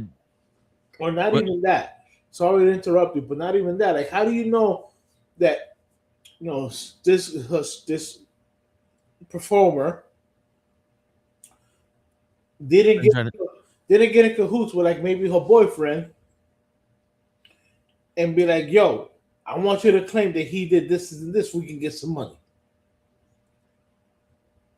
And do it in an area where the cameras can't see it. Of course. I'm not saying that this is the situation with this. I'm just saying that happened. That's the reality, yeah. You know what I'm saying? It's like that's like the whole, if you're an athlete or a celebrity and you have all this money and you're going to a party, why the fuck are you driving? Word. And catching a DWI? Yo, my man, you're a celebrity, you're an athlete, you're an actor or whatever. You telling me you don't got money to pay a high-end Uber? Or you don't have an entourage where there's a guy that can drive you that's fucking sober? Right, somebody that does not drink at all. Word. Where is your turtle, entourage? Exactly, I was about to say that. You know what I'm saying? It's like, bro. Yeah. Like, come on now. Like, I remember that used to be a problem in the NFL, and they started a program. Yeah. If you were drunk, we would supply a fucking driver. All you gotta do is call this number, and we will send somebody to go pick you up. Because a lot of these athletes, especially around here, with I'm sorry, have you guys ever been to a Hampton party? In the Hamptons, I've been to the White House. Bro, them shits is crazy. You know what I'm saying? And athletes and celebrities were getting caught with DWIs driving home from the Hampton parties, bro. Shit. It's all jokes and shit, but if you guys have ever seen White Chicks in the movie with the Wayans brothers, yeah, that's really how the Hamptons is. It's a party all the time, especially in the summer. Word. Because that's all high-end shit there. Yeah. So it's like if you have the money to buy a $250,000 car, motherfucker, you have the money to hire a chauffeur. Word. Some cars that these rich people drive or these rich people buy are not meant to be driven by them. They are meant to be driven in. Right. Shit. That's why my whole thing, Javante Davis.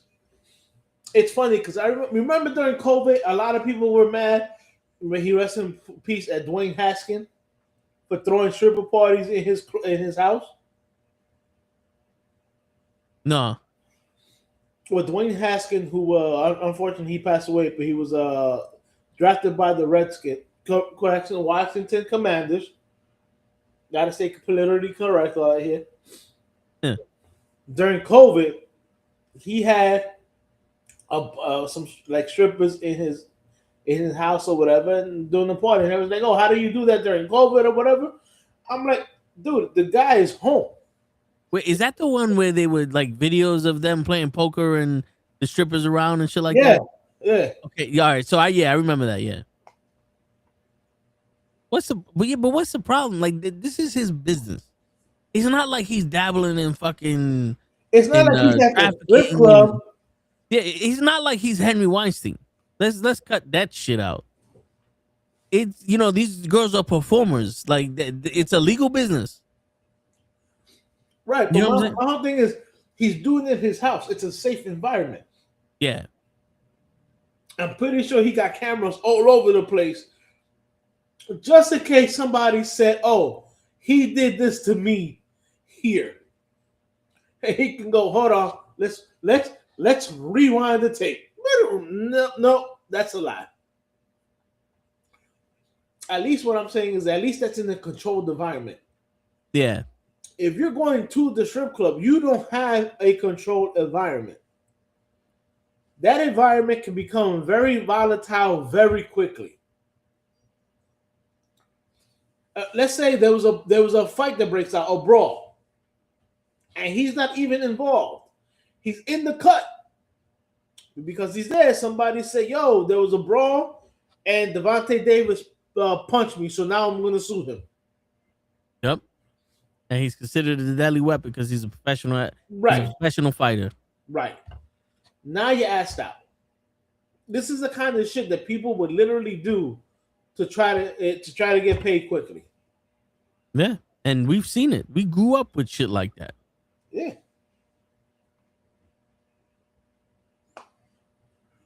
I don't understand why people don't think that way.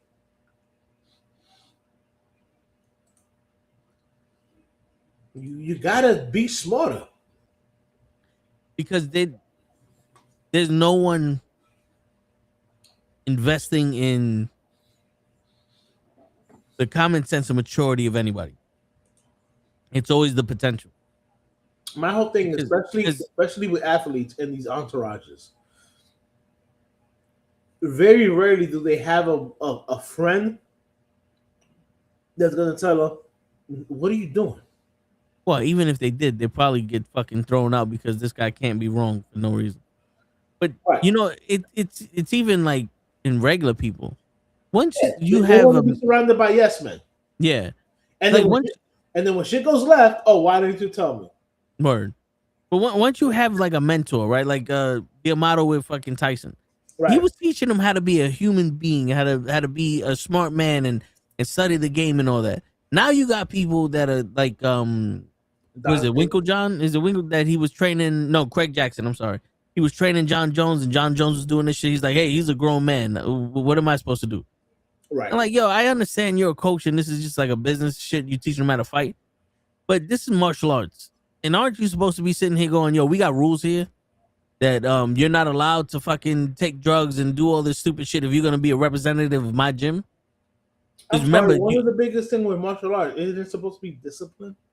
It's supposed to be, but I guess mixed martial arts isn't martial arts. It's just fighting.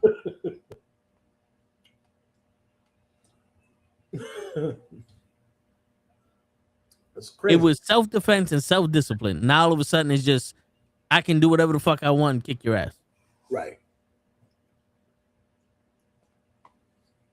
You know, and this is what I'm talking about with LeBron. It's the other people, because there's plenty of times in our lives.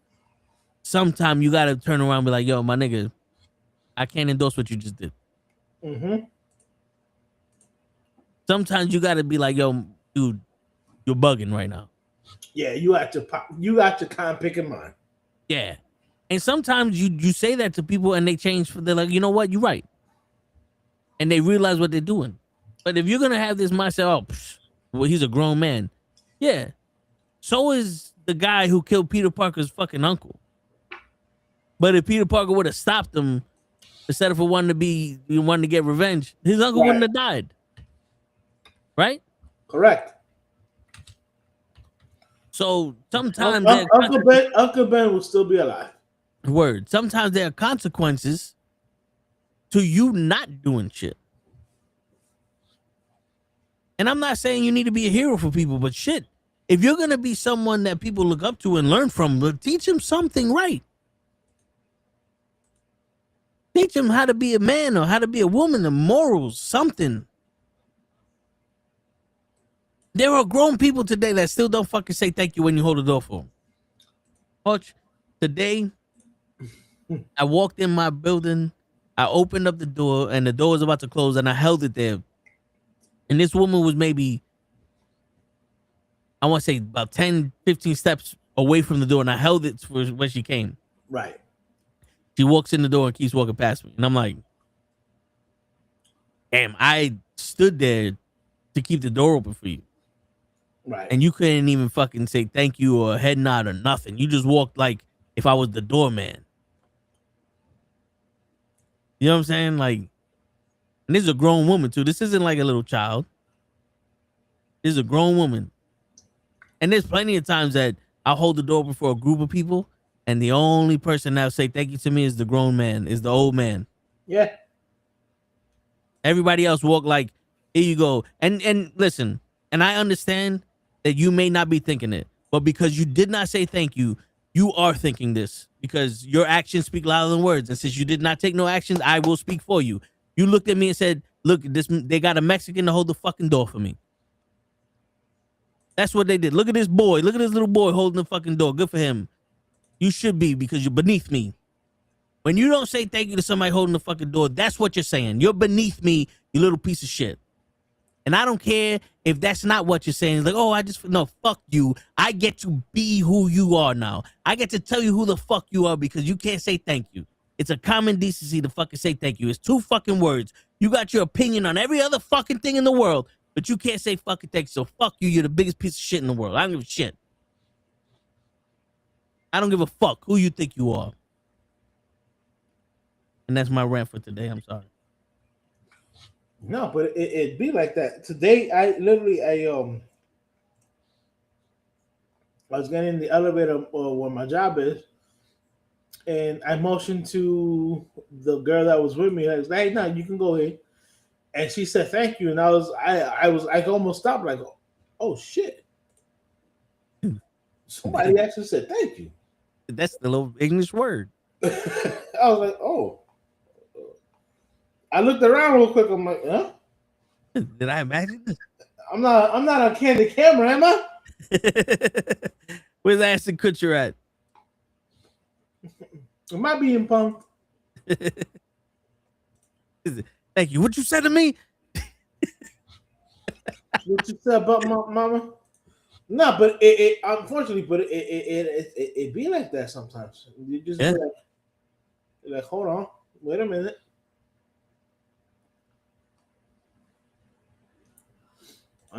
It's sad that it has to get to that point. Word. And the fucked up thing is that I'm pretty sure that their parents, when they were kids, said, say thank you. What's going on? Oh shit. DJ's in an undisclosed location. Microphone. How do I sound? You sounded good. You sounded good. You sound good, brother. How's everybody? They're doing all right. I just did a rant of people not saying thank you when you hold the door for them. Oh, jeez. Yeah. Yeah, it makes you want to close it, right? Word. You know what? Put your hand right there. Word. And you know how, like I was watching something where somebody didn't do it, and like, oh, I blame the parents. I don't think it's the parents' fault. I think you're just a piece of shit. No, you had parents, you had your teachers, you had people that would remind you all through your life. Yeah. Other than just your parents. No, you had to ignore a lot of people. Yeah. To this point. Yeah, you're just a piece of shit. I'm gonna go with that. I think I'm going with that. Yeah. You chose not to say thank you when someone showed an act of kindness, and then you wonder why the world's so fucking cruel. Then you want to know when somebody goes, well, then fuck you then. Word. And it's all the immigrants' fault. Yep. Because they're killing people like none before, DJ. Because we never seen we're eating the cats, we're eating the dogs. Yeah. Eating the cats and oh jeez. I blame their whole existence. Word. Shit. What I wanted to do was run in front of her and open up the door that she walked through next and just slam that shit in her fucking face. Gotcha, bitch. Like, yeah, like I got time now. You made me waste this time to hold this shit for you. I'm not gonna waste my time slamming this shit in your fucking face. And you know something? I think if she would have pressed charges, the police would be like, you don't have basis to press charges for assault on this man. You didn't say thank you. You deserve that shit. I would get off scot-free. No lawyer needed. The judge would look at me and go, he was right. Yeah. We taught this motherfucker. We taught your bitch asses a fucking lesson. So did you guys get finished laughing at Belichick, or what did I miss? I did mention that. I mentioned that how does Belichick doesn't get into the Hall of Fame? Mm-hmm. Eli Manning doesn't get in the Hall of Fame, but you have Joe Namath, who numbers are horrible. He gets into the Hall of Fame. Wasn't Joe Namath and Terry Bradshaw, I think, aren't they pretty much even with touchdown to interception? No, because Terry Bradshaw has a positive touchdown to interception. Mm-hmm. Joe Namath has more interception than touchdowns. Wow. I know it's pretty close for Terry. But the reason he's in the Hall of Fame, he called his shot. I just don't like going back to the coach thing. Yeah. I think the writers just have something with players going in. I mean, I'm sorry, with coaches going in first ballot. Like as I, watched some, I calmed myself down and started looking at the history of this and listening to takes, and then they don't let no coach freaking Vince Lombardi, not first ballot. Walsh, who everybody's using his offense right now. Yes. Didn't get in first ballot. They named the freaking trophy after Vince Lombardi and he didn't get in first ballot. So, you know what I mean? So it's just like, I think they just have it's a thing where they're like, nah, not a coach. And then, and then this guy, like we can argue, we have some, you cheated in a couple of Super Bowls. Let's just say it out loud. Right. And then look at your record without Brady. It's horrible. Like, what is he, like 398 or something? Like, he's horrible when he has not had Brady be his quarterback. So I think those two factors, maybe three factors, I think are the reason why we're talking about this.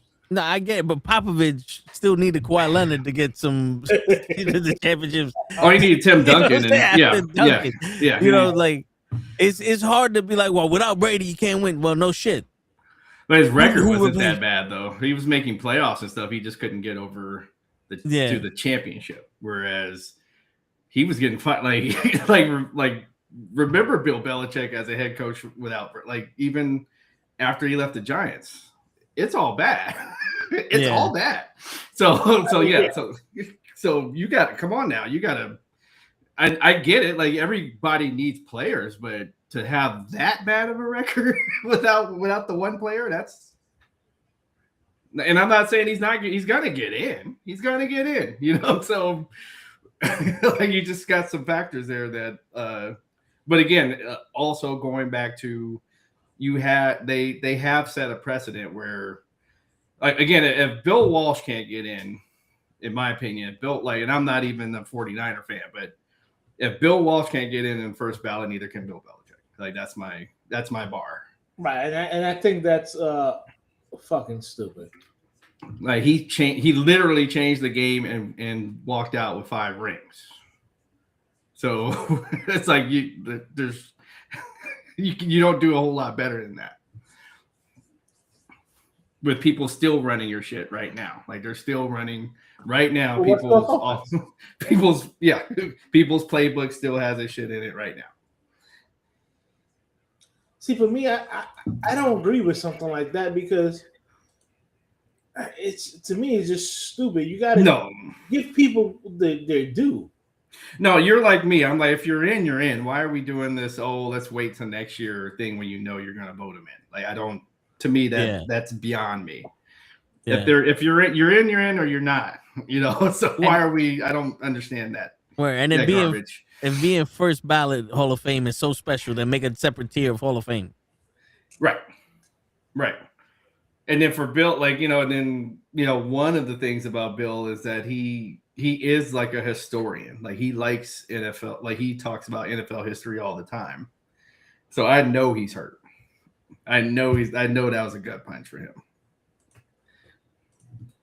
I mean, it should be a gut punch for everybody. No, just because, like you said, what's the precedent? Like, so, somebody got to come and win 8, and then you get a first. Like, what's the bar? I was telling Toe he has 8 rings. No, I mean like 8 as a head coach. Like you got to win 8 as a head coach. Well, the thing is, DJ.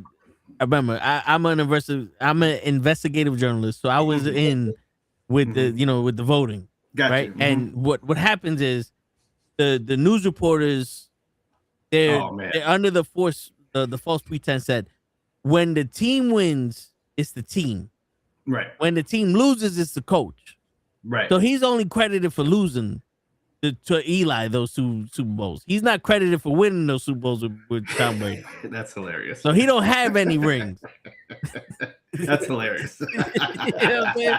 So that's what happened. That's like, Phil Jackson didn't win any of those. No. Or just the one with the New York Knicks, and that's it. Like, that's the only ring. Yeah. That's it. It was all Jordan. All Jordan and Kobe. Right. That is hilarious. That's hilarious. I mean, but that's what it feels like. I don't think writers. I think writers should not be. No, I don't think they should be the voting, the voting party into who gets into. No. The Hall of Fame. No, I think it should be players, coaches, and executives should be the voters. Yeah.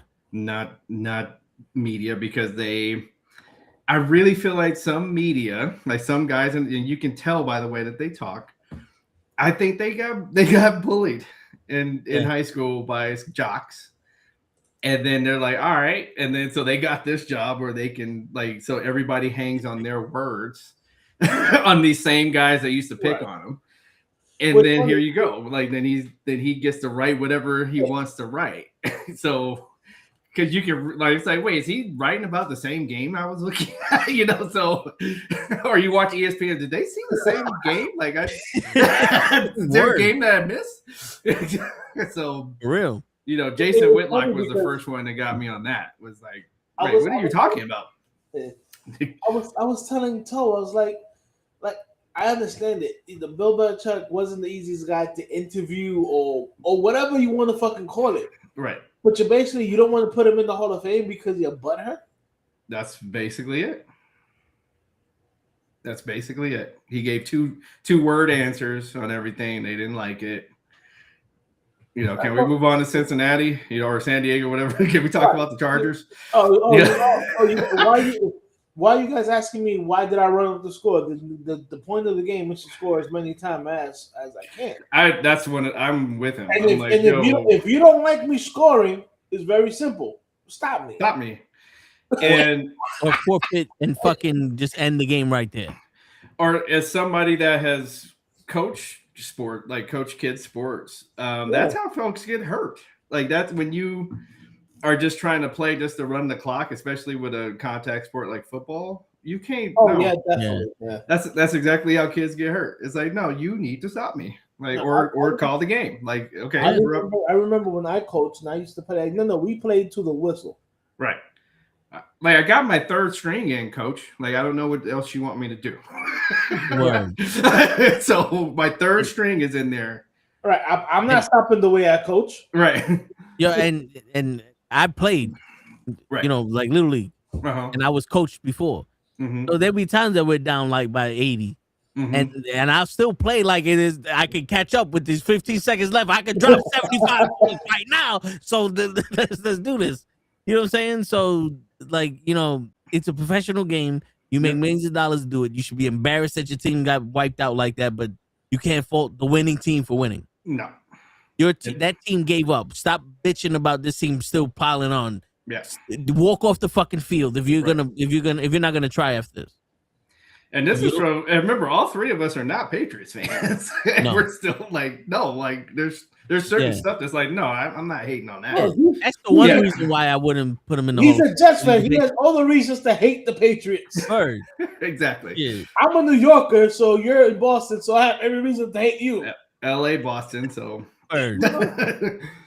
LA, Boston goes way back, especially in basketball. Man. Yeah, so it's like you got three guys who have no love for the Pats. Here telling you, the guy should have been in the Hall of Fame. Oh man, so Screaming A, like we already know, like he was a failed basketball player. Like that's what you're seeing. He's 2 points a game. And he tries to tell people he played basketball. No, you didn't play, dude. Like the people on the bench average 2 points. Like you called him Screaming A? Yeah, Screaming A. Yeah, I heard that one. I like that one. Okay. And then we already know, and Skip is exactly who. Like that's another. Like you could tell he got bullied in school. Like he was a little dork. I played for 2 games, and I am the best. I never played Shannon. But even at Shannon, I never played the game of football. Oh, I didn't, man. I was feeling Shannon on that episode. And even though you play the game of football, I think you're wrong. Like, got 2 artificial hips. He gave up 2 hips for this game, and he's a champion. Yeah, and a champion. So it's not like he wasn't no, he wasn't no basically no scrub. And basically one of the pioneers of how the tight end position, the tight end is being played. Evolved. Exactly. Yep. And you're gonna say that this man doesn't know what he's talking about, or that your opinion is over his? Yeah, is over his. Yeah. And then to throw Brady at him, it's like, dude, okay, there's not a whole lot of people that measure up to the accolades of Brady, so that's not a bar. That's an outliner. That's not a bar. What would you do? You put Brady as a tight end and then finish up to Tom Brady? Like exactly. Like, hello. Yeah. Brady couldn't even catch a pass in the Super Bowl. So I bet if you ask Brady, would you want to play with? To Eli Manning, he beat him twice. Yeah. In the biggest stage of them all. Yeah. But has 2 MVPs. That was a fucking. But the man, this is the second year he's not getting into the Hall of Fame. Why? Because he has a doofy looking face. Who, Eli? Yeah. Shit. They are making him pay for the regular, like, because they also want you to look pretty in the regular season. Like, let's just. You got to win. And this is why I hate the whole. This is why I hate the whole win-loss records. Mm-hmm. Me too. And this whole argument with win-loss is complete bullshit. Because there were so many games where Eli Manning brought the Giants back and got them to the lead, and they kicked the ball off with under 2 minutes to go, and the defense gives up a game-winning field goal or a game-winning touchdown. How is that on the quarterback? Or I used to always laugh, like, when people was like, oh man, Peyton Manning always chokes. I'm like, wait, what are you talking about? Like, how many times did the kicker miss kicks at the end of the game, like Vanderjack? How many times did he screw up a game? Right. didn't Edrin James fumble on the 1 yard line? Yep. I'm like, so what? Like, so tell me how these are chokes. Because they felt the energy of Eli, and it incepted them. No, but DJ, you're 100%. You're 100% right. It's like, yo, I'm not, and I'm sorry to bring this person up. Mm-hmm. I'm not an Aaron Rodgers fan. Okay, fucking motherfucker. But if you look at his postseason, on every game he lost, the Packers defense gave up an average of 33 points. Yeah, I was about to say that. Like, they'll lose like 42 to 38. Like, wait, where's the defense at? I remember 1 year he had like a top 10 defense, and in the playoffs, I think the second game they gave up like 40 points, and wait. And then everybody's like, oh, but this would really look better on Aaron Rodgers' record. How is it? Is he out there playing linebacker or cornerback or something? Yeah, they changed his jersey and he went out there and he played. He was on ashwagandha. You don't remember? He was on ashwagandha. I knew he was gonna bring that one out. Yo, that motherfucker could be injured and run for president. He could play offensive defense. Oh, don't say that out loud, because then we got the election season coming. I mean, we're gonna be Venezuela anyway, so it don't matter. The 300 white people that left in this country are gonna fucking vote. Dead or alive, you're voting for me. Oh, It still call themselves the majority. Right? Shit. Because we said we are. All I have to Dad, say when Didn't you see that guy pull his gun? He pulled his gun and threatened the officer. Just because he dialed the phone and called somebody on his gun doesn't mean it wasn't a gun. It's dangerous. What Kyle did wasn't bad. No, that wasn't bad. No, Kyle. No, he was 17, so he was a minor. His mommy drove him over there. Right, crossed the border with an assault rifle, which is against the law technically, but because he's white, we're gonna let it slide, and proceeded to shoot 3 unarmed people. Shit, yo, did and you he hear? He got lucky that one of them had a record, but the other 2 didn't have a record. Yeah, did you hear what the statement was after they killed that fucking nurse that was trying to help the lady out? Yes. Where he had a gun on him, and then he planned on massacring every one of the members of ICE, and they felt unsafe. You know what's crazy? How the only people in this country that can feel unsafe are law enforcement. Always. The ones with guns. The people that are supposed to protect us never feel safe. I'm about to say they're scared. Oh no, but we're supposed to feel safe. Officer safety. Yeah, but we're supposed to be the ones that are calm and make them feel safe. That's you're protecting me. Why do I need to make you feel safe? That sounds like I'm protecting you. Yeah, this like just real quick, like this coaching carousel is kind of funny. You got people getting promotions now. They're not going people are not going out. According to the report, though, the Browns' top 2 picks turned down the head coaching job. That I can see that. Shit, I hear people are turning down the coaching job for the Jets. The offensive coordinator, defensive coordinator. People like, we don't want to do this shit. Like they're calling up the Jets like, you don't offer me shit. don't even put my name on. Don't even tell people we're having an interview. Yeah, someone told me my name was on the Rolodex. Get that shit the fuck off. It was like what's crazy? A spam service. In Tennessee, they're gonna have the last 2 New York coaches. Robert Saleh, like Tennessee's staff is crazy. Yeah. The head coach is Robert Saleh. Yep. And the offensive coordinator was Brian Dable. Yep.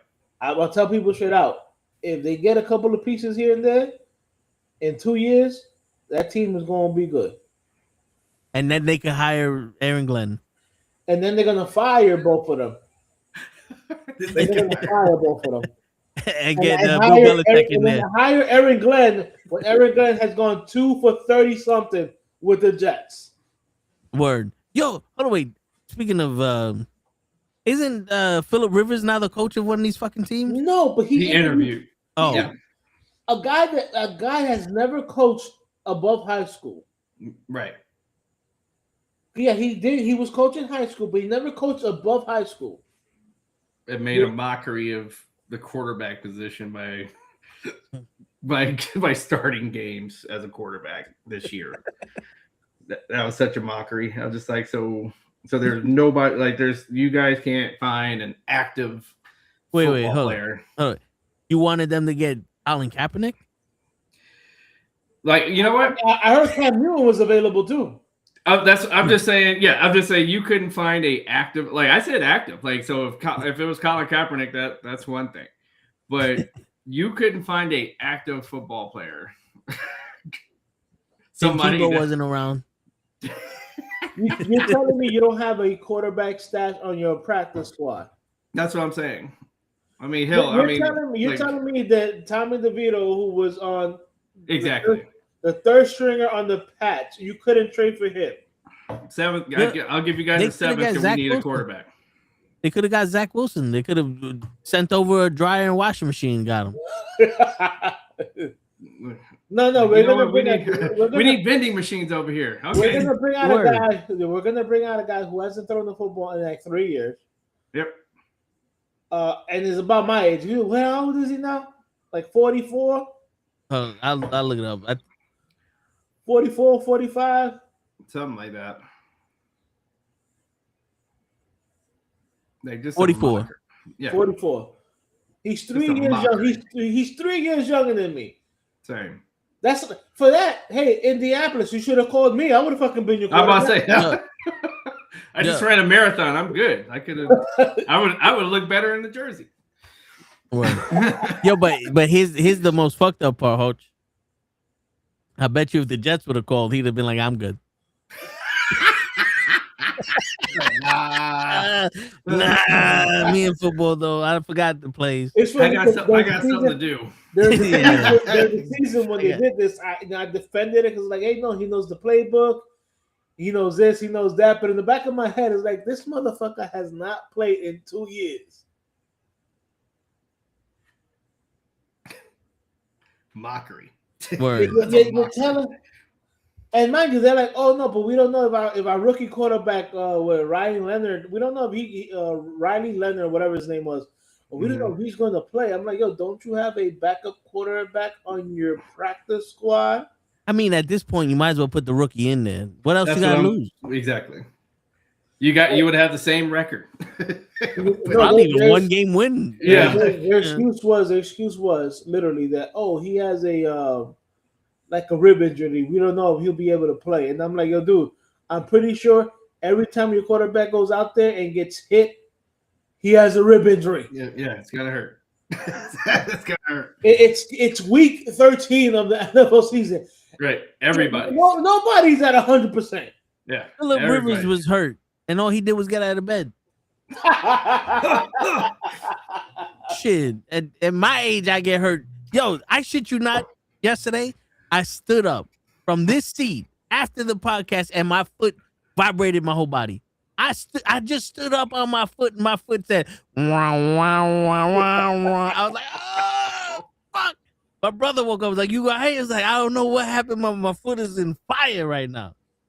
I can only imagine what the fuck Phillip Rivers is thinking. Shit. Jesus Christ. Like, so.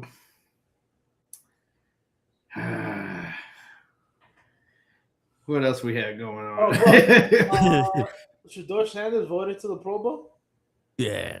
And this is why I want to know how many times a guy has made it to All Pro instead of Pro. Like when people, oh, he's a 7-time Pro Bowler. I'm like, Pro Bowl doesn't, that for lists of accolades, Pro Bowl doesn't really do anything for me anymore. Like, you know what's funny though? That's one of the accolades a lot of the writers throw out for people making the Hall of Fame. Right. And I'm like, the Pro Bowl, you guys get voted in. It's a popularity. It's a popularity contest, literally. Right. It's not like when the All Pro. The All Pro is done by actual players and stuff like that. and the best at your position, like the two best at your position. Right. You know, the Pro Bowl isn't. The Pro Bowl is like, oh, how many fans do I have? Yeah, exactly. And how many jerseys did I sell? Dude, I remember basketball. The one year that Yao Ming was literally hurt. Yeah, he still was a top vote getter, and I'm like, dude, he's hurt. He shouldn't even be on the ballot. What are you guys talking about? Exactly. But now, I mean, the All-Star game in basketball is fucking biggest waste. Yeah, Joseph, that Joe Brady move is horrible for the Bills. They let go of Sean McDermott, and they're just going to promote the offensive coordinator. Now you just pissed off your superstar because Josh Allen credits Sean McDermott for almost everything. Dude, it wasn't so. Again, I don't know who. Like, they don't have any wide receivers. They have wide receivers, but they don't have a number one wide receiver. Yeah, I saw no separation out there. It's like he's got to throw people open the entire game, the whole game. Yeah, and then they always go out and try to like break the bank on a pass rusher. It's just like, okay, you need more than a pass rusher, especially with a boat like Bosa's do not play whole seasons. Right. Something is going to go wrong with their body every year, both of them. And that includes their dad. Their dad was that way too, by the way. Their dad could never stay on the field either. So that can't be the answer either on the defensive side. They just keep going for these big, like they give a bag to this one player all the time, and it's always the wrong player. Right. They went and they got Stephon Diggs for like a year or two, and then because he criticized, I think, somebody, they got rid of him. Yep. Probably the offensive coordinator at the time, because which is Joe Brady. Yeah, because the guy that was promoted. Yeah, because it was correct that it was like, okay, when they had Diggs, it's like all of a sudden, crunch time, you guys are giving the ball to Cook. And it's like, yo, okay, so the setup is there. Like, everybody is the box is full. Throw the ball. That's basically all he was saying. We need a wide receiver. We don't need a tight end, but let's draft the tight end.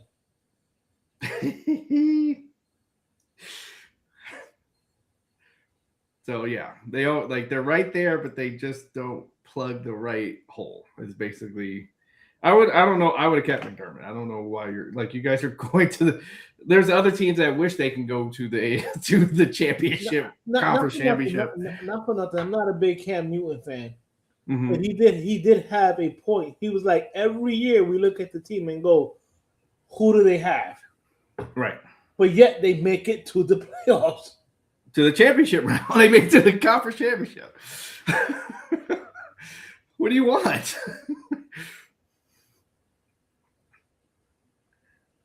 Oh, no, it was time for a change. No, in Baltimore, it was time for a change. 18 years. Mike Tomlin, 19 years with the Steelers. Yeah. Those are places where you need, okay, maybe it was time for a change. Right. 7 years, you made the Bills relevant again, because 7 years ago, they were a bad team. They were neck and neck with fucking the Jets and Miami for worst team in the AFC East. It was always the Patriots, and then it was the rest of the division. I'm sorry, Toe. I'm sorry, Toe. I see the look, but I'm being real. Well, because back then they were trying to tell them, like, look, Jim Kelly is not walking through that door. Thurman Thomas is not walking through that door. You guys this is your time now. Right. and who you guys want to draft in this thing? Sam Donald or whatever that? No, give me Josh Allen. You know who helped Josh Allen develop? Brian Dable. You know who helped Jackson Dart get ready with the Giants? Brian Dable. Oh, where's Brian Dable going now? Tennessee. To where? Cam Ward. The dude knows offensive, he knows quarterbacks, bro. Yep, he does. That's one you got to give him that. I just think he's probably, You know, I give him I call it the Norv Turner Award. Like the guy that people will keep like as soon as there's a winning season, they're going to be like, hey, it's time for him to have a head coaching job again. And it's like, no, you should just be a coordinator. Not for nothing. Brian Daboll, I think, was better than just being a coordinator. Remember, year one with the Giants, he got them to the playoffs. Mm-hmm. And I think that was a team effort between him and Wink, because Wink had the defense playing good, and he had the offense scoring just enough points. But here's what the key was. He used Daniel Jones the way you're supposed to use Daniel Jones. Hey, Daniel Jones, I don't want you throwing the ball more than 20 times. Now, mind you, the Giants went 9-7 that season. Every time they won, Daniel Jones threw it for less than 25 attempts. Right? So that was the key with Jones. If Jones is throwing more than 25 times, that means your team is losing. So even this year with the Colts, he averaged like 23 to 25 passes a game.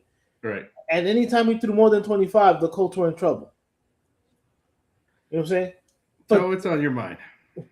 I'm just listening to y'all. Okay. I'm just listening to y'all. Yeah.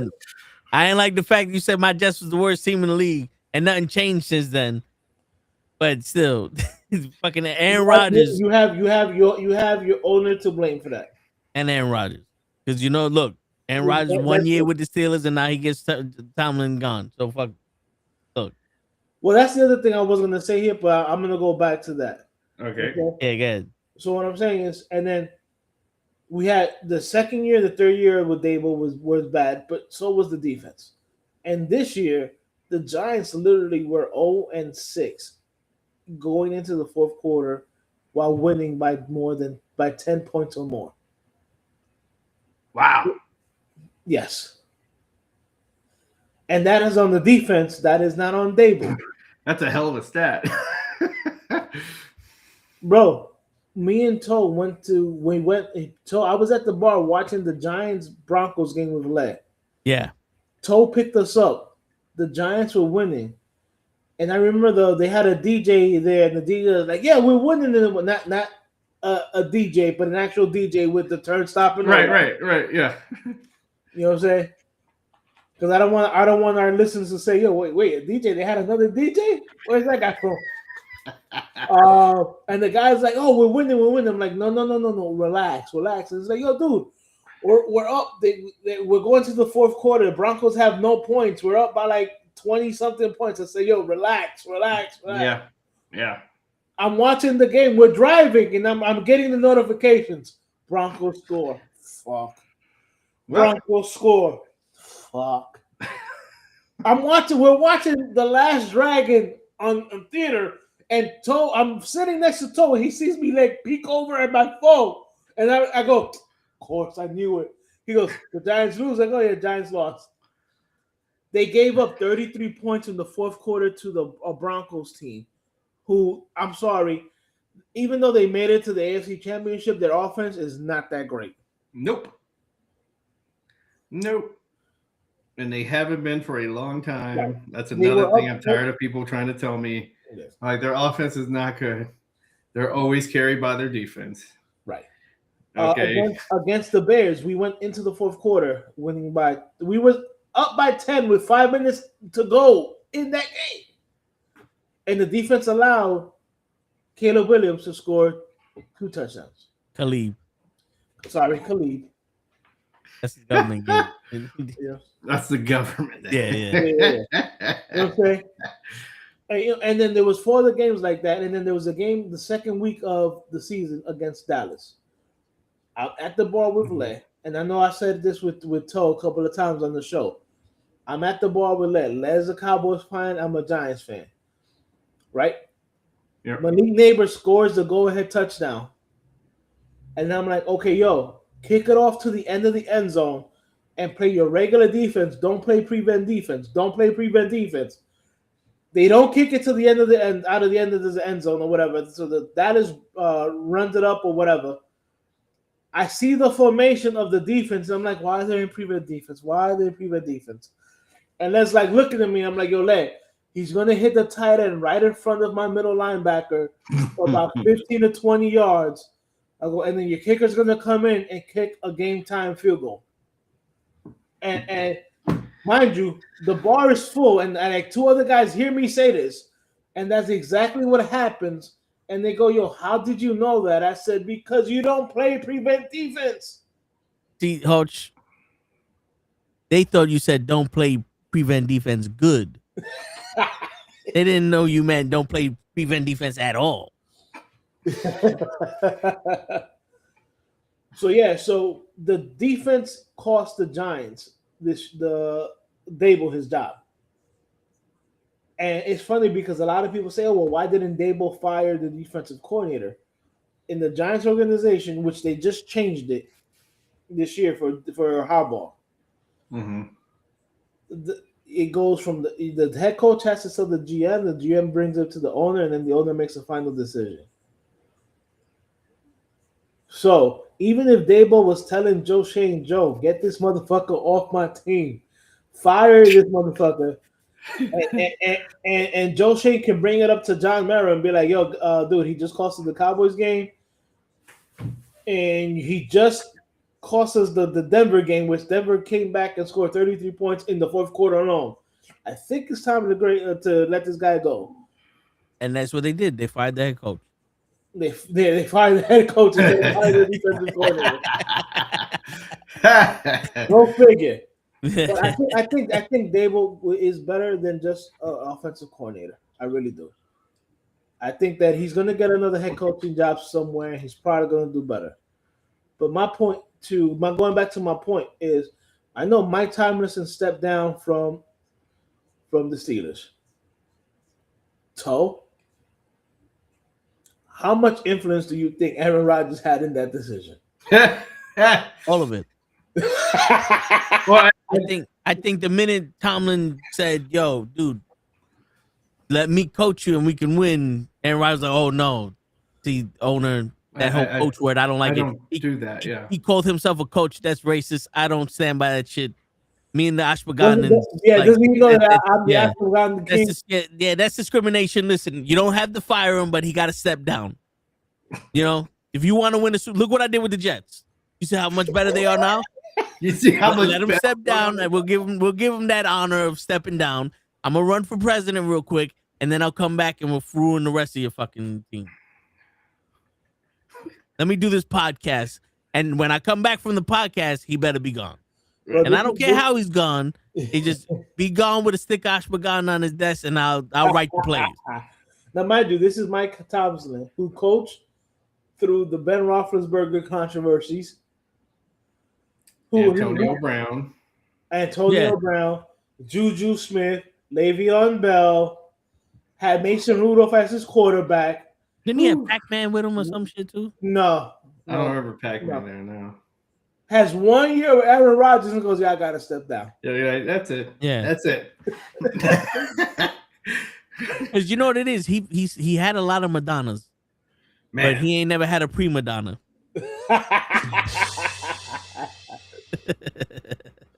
That's a dad joke right there. Man. I've ever heard it. Yeah. Man. I was making some Patriots fans mad today. It was kind of fun, actually. Oh, well, fuck them anyway. Because I was like, you guys know because they get real smug, right, when they go to get to the Super Bowl. Super Bowl, yeah. I was just like, you guys know you had the weakest, like you guys had the easiest road to the Super Bowl in history. Yeah, they had the easiest schedule. And then they were trying to. I was like, dude, the combined record of the people you went against this year was 391. Jeez. That's a good batting average.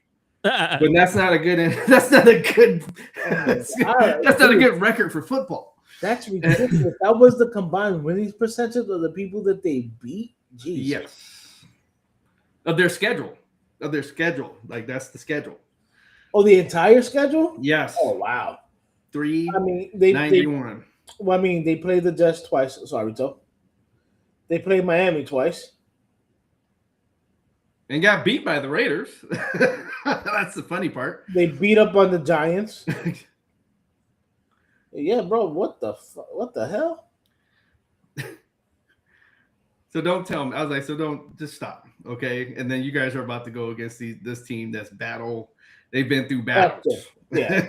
Their division even has all double-digit winners that went to the playoffs. And Sam Donald at the.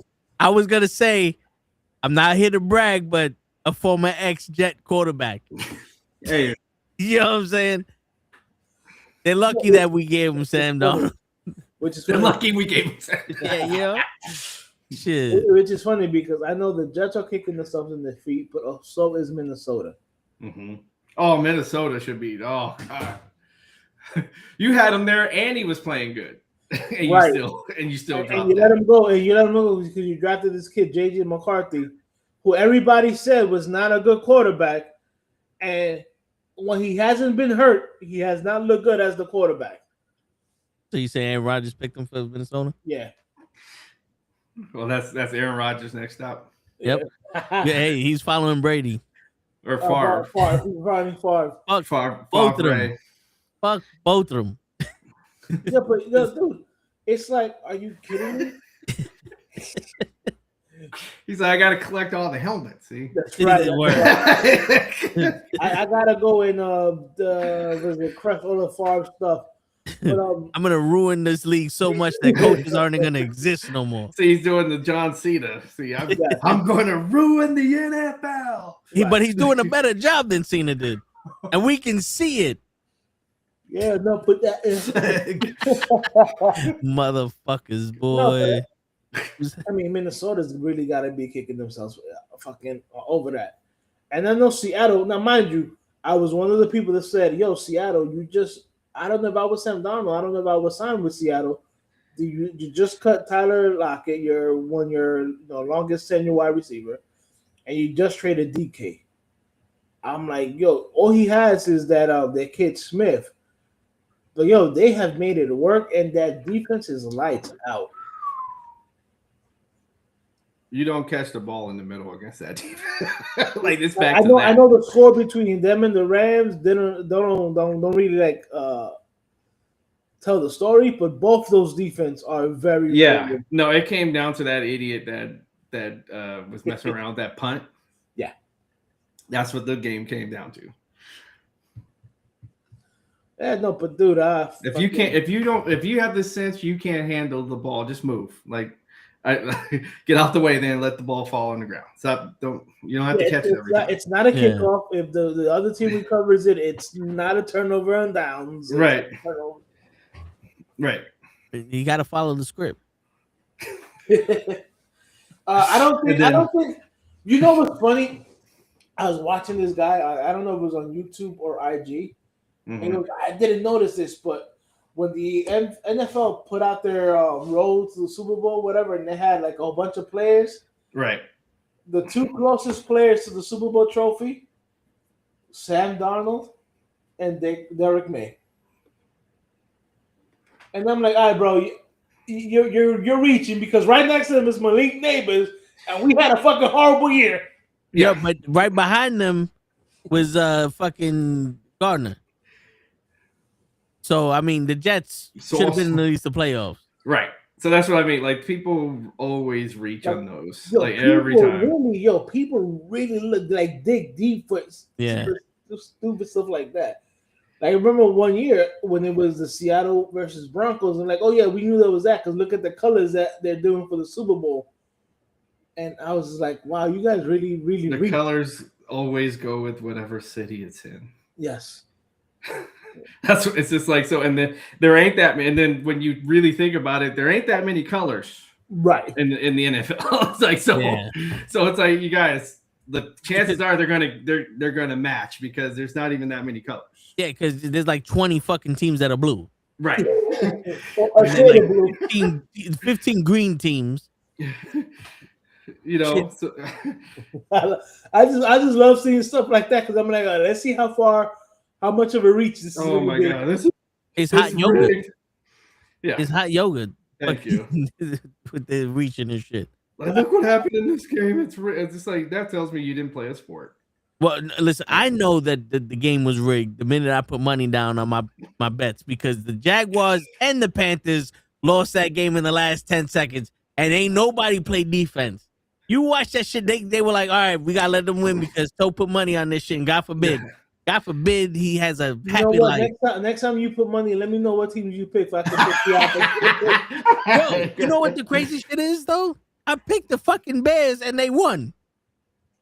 Like I picked some horrible picks, and the only two teams that let me down was the fucking Jaguars and the Panthers, and they should have won those games. You see, that's how I know. They said fuck. They fuck you with the cell phones, and they said fuck Toe. That's because I don't like Aaron Rodgers, and they said, you know what? That's what you get for trying to bet on Kitty. Listen, man, pussies always let me down, but I figured if money was involved, you know. If money was involved, at least then you know there'd be something. I mean, normally when money's involved, the kitty is good. That's what I'm saying.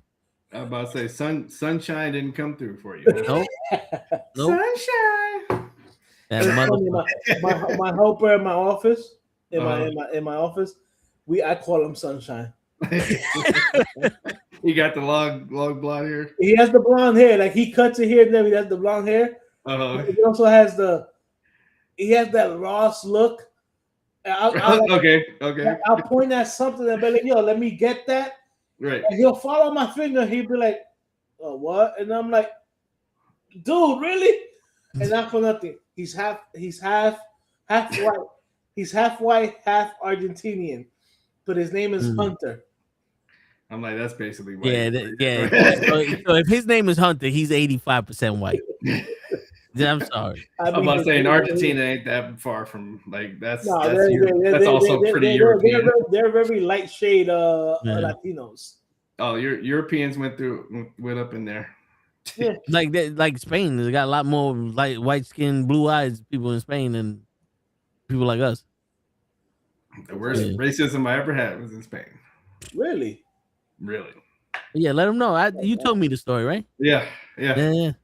Yeah, the worst ever. Like of course I've seen racism here, but but there it was just out and out. Like so, got off the plane, walked to the taxi stand, and note the taxi stand is it's just a lane and it's just cars just lined up. Man, 6 cars went like as soon as they looked at me, drove away and then got back in line. Yeah. And then so finally somebody took the ride, checked into the hotel. Okay, let's go get something to eat. 2 restaurants did not serve me. And it wasn't that like, they said, oh, well, in Spain, they like to let you sit there for a while. I was like, no, I saw people get there and start eating. Like, so I know it wasn't enjoy the ambiance thing kind of thing. It was, no, we're not serving you. You need to go to one of the carts over there. That makes me, and it's funny because my grandfather is Spaniard, and I always wanted to go to Spain to trace my heritage. And if that's how they trade people with dark color skin, I fucking I'm gonna curse them out in Spanish. Well, there you go. and then they're gonna have to arrest me because somebody is gonna get slapped. Now bring me some food over here. Oh, you're damn right. Hola! And I'm gonna say it in Spanish. I'm gonna say, "Bring me food right now, or else you're gonna get slapped again." You want some more? That's when you go in there. You go in there with a shotgun. You cock it and you go, "Donde está la biblioteca?"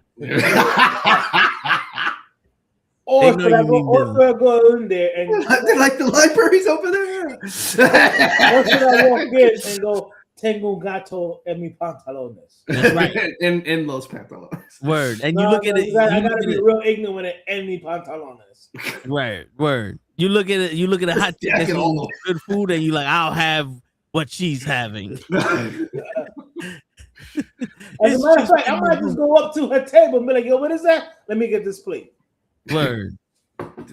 Tus madres es feo. Straight face, looking him right in the face. I'm gonna look at him. I'm gonna look at him like, "Look at me now." For no reason, just. I'm gonna look at him. I'm gonna look be at like, him. what? I'm gonna look at him and be like, look at me. So to Capitan. Now pass the plate. That's me gusta dos papagayos. You just tell him Mama me bicho. That's it. Yeah. Shit. I'll never forget when so on my track team, one of my friends, like, he's like, oh, dude, you like those Latina girls over there? Yeah, okay, just go over there and just say, hey, te quiero, mama, te quiero. And they'll they started on the ground laughing. Yeah. They were on the ground laughing. Shit. Dude, what you tell me to say? You bust up in there. Bésame culo. That's when you gotta go walk with him and go, dímelo, mami. Ooh.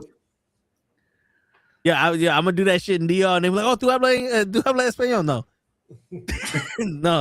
no, entiendes español. This is the best I got. That's all I know. Like that's it now. That's it. Do you want to me? And they're gonna give you the money sign. And be like, I got $5. What's up? $5. That's it. Not even pesos. I know the difference. I know.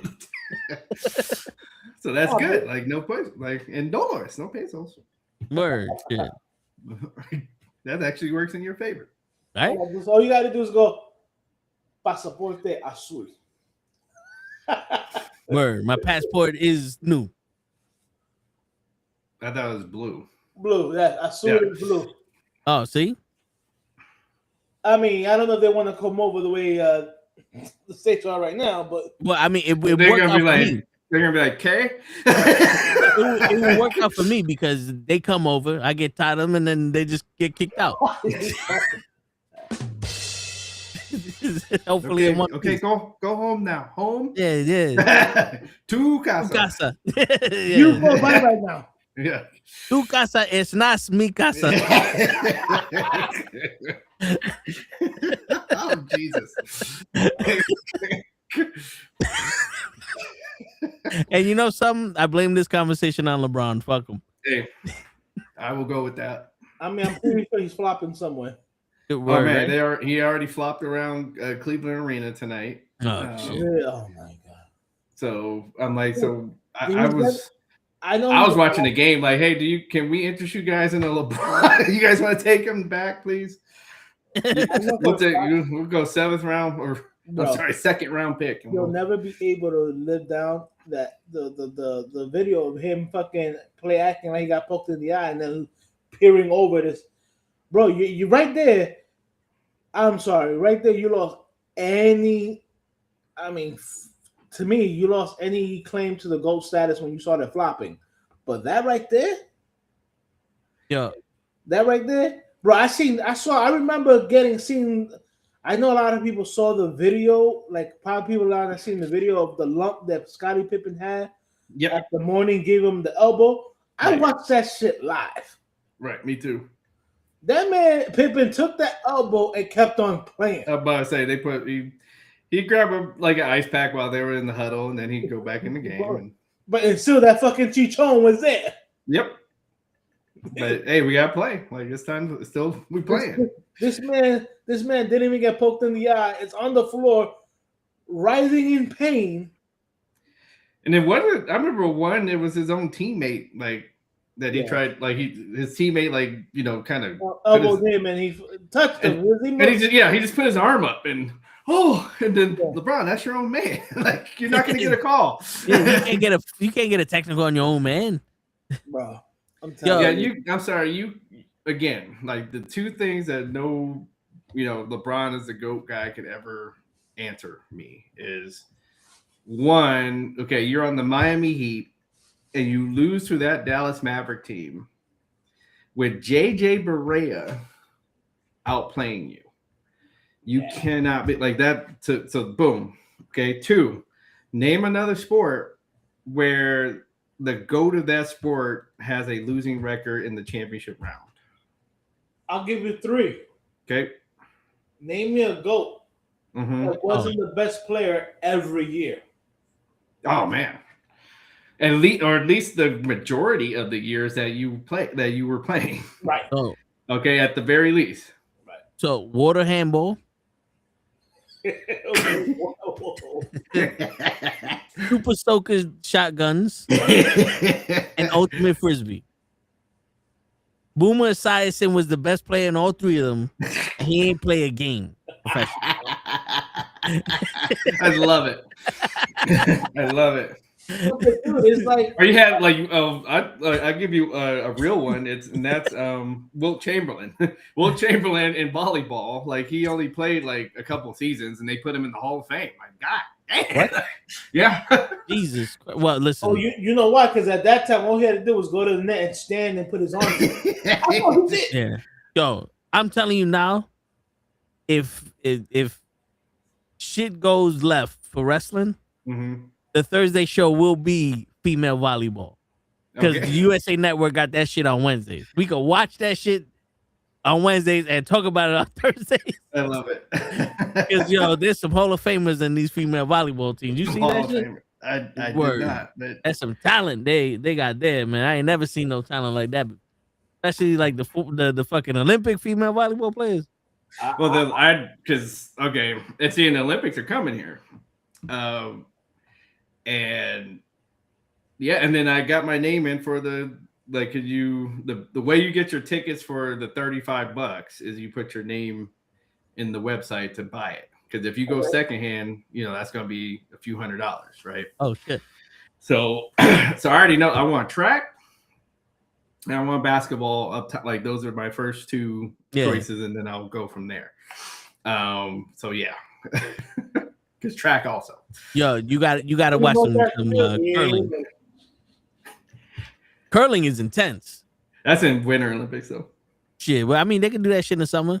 They have hockey in the summer. Shit. I ain't gonna front. You see, I know it's not called bobsledding because that bobsledding is the group, but when the girls when skeleton. Yeah. It takes a lot of muscle control for that one. Yeah, I bet. You gotta watch that too. Got I might be a those suits, man. Yeah. I actually follow a Australian bobsledder. Mm-hmm. She got some shit back there. Okay. Like, you kind of have to, like you're saying, like you kind of have to, because you don't have that fucking bobsled. And then that's the only thing you got to control. Your core is your only thing you got to control it with. So you're gonna develop. It made me want to go to Australia. About to start in a couple of weeks. Joseph Snow Bunnies. That's right. Shit, but it made me want to go to Australia because they got some have Dr. Umar. You don't find that suspicious? You don't find that suspicious?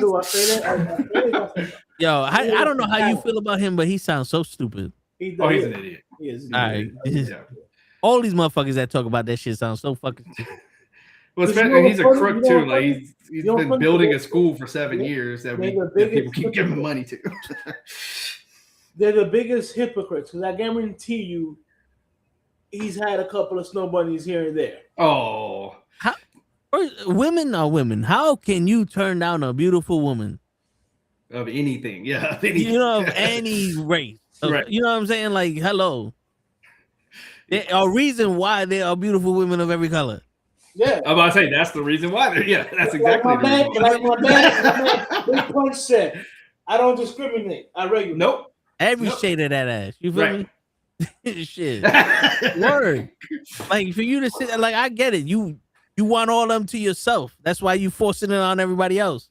That's the way I see it. When people tell you like, oh, having a woman is gay or something, you ever see that shit now? I've seen that now, yeah. So now it's like, wait a minute.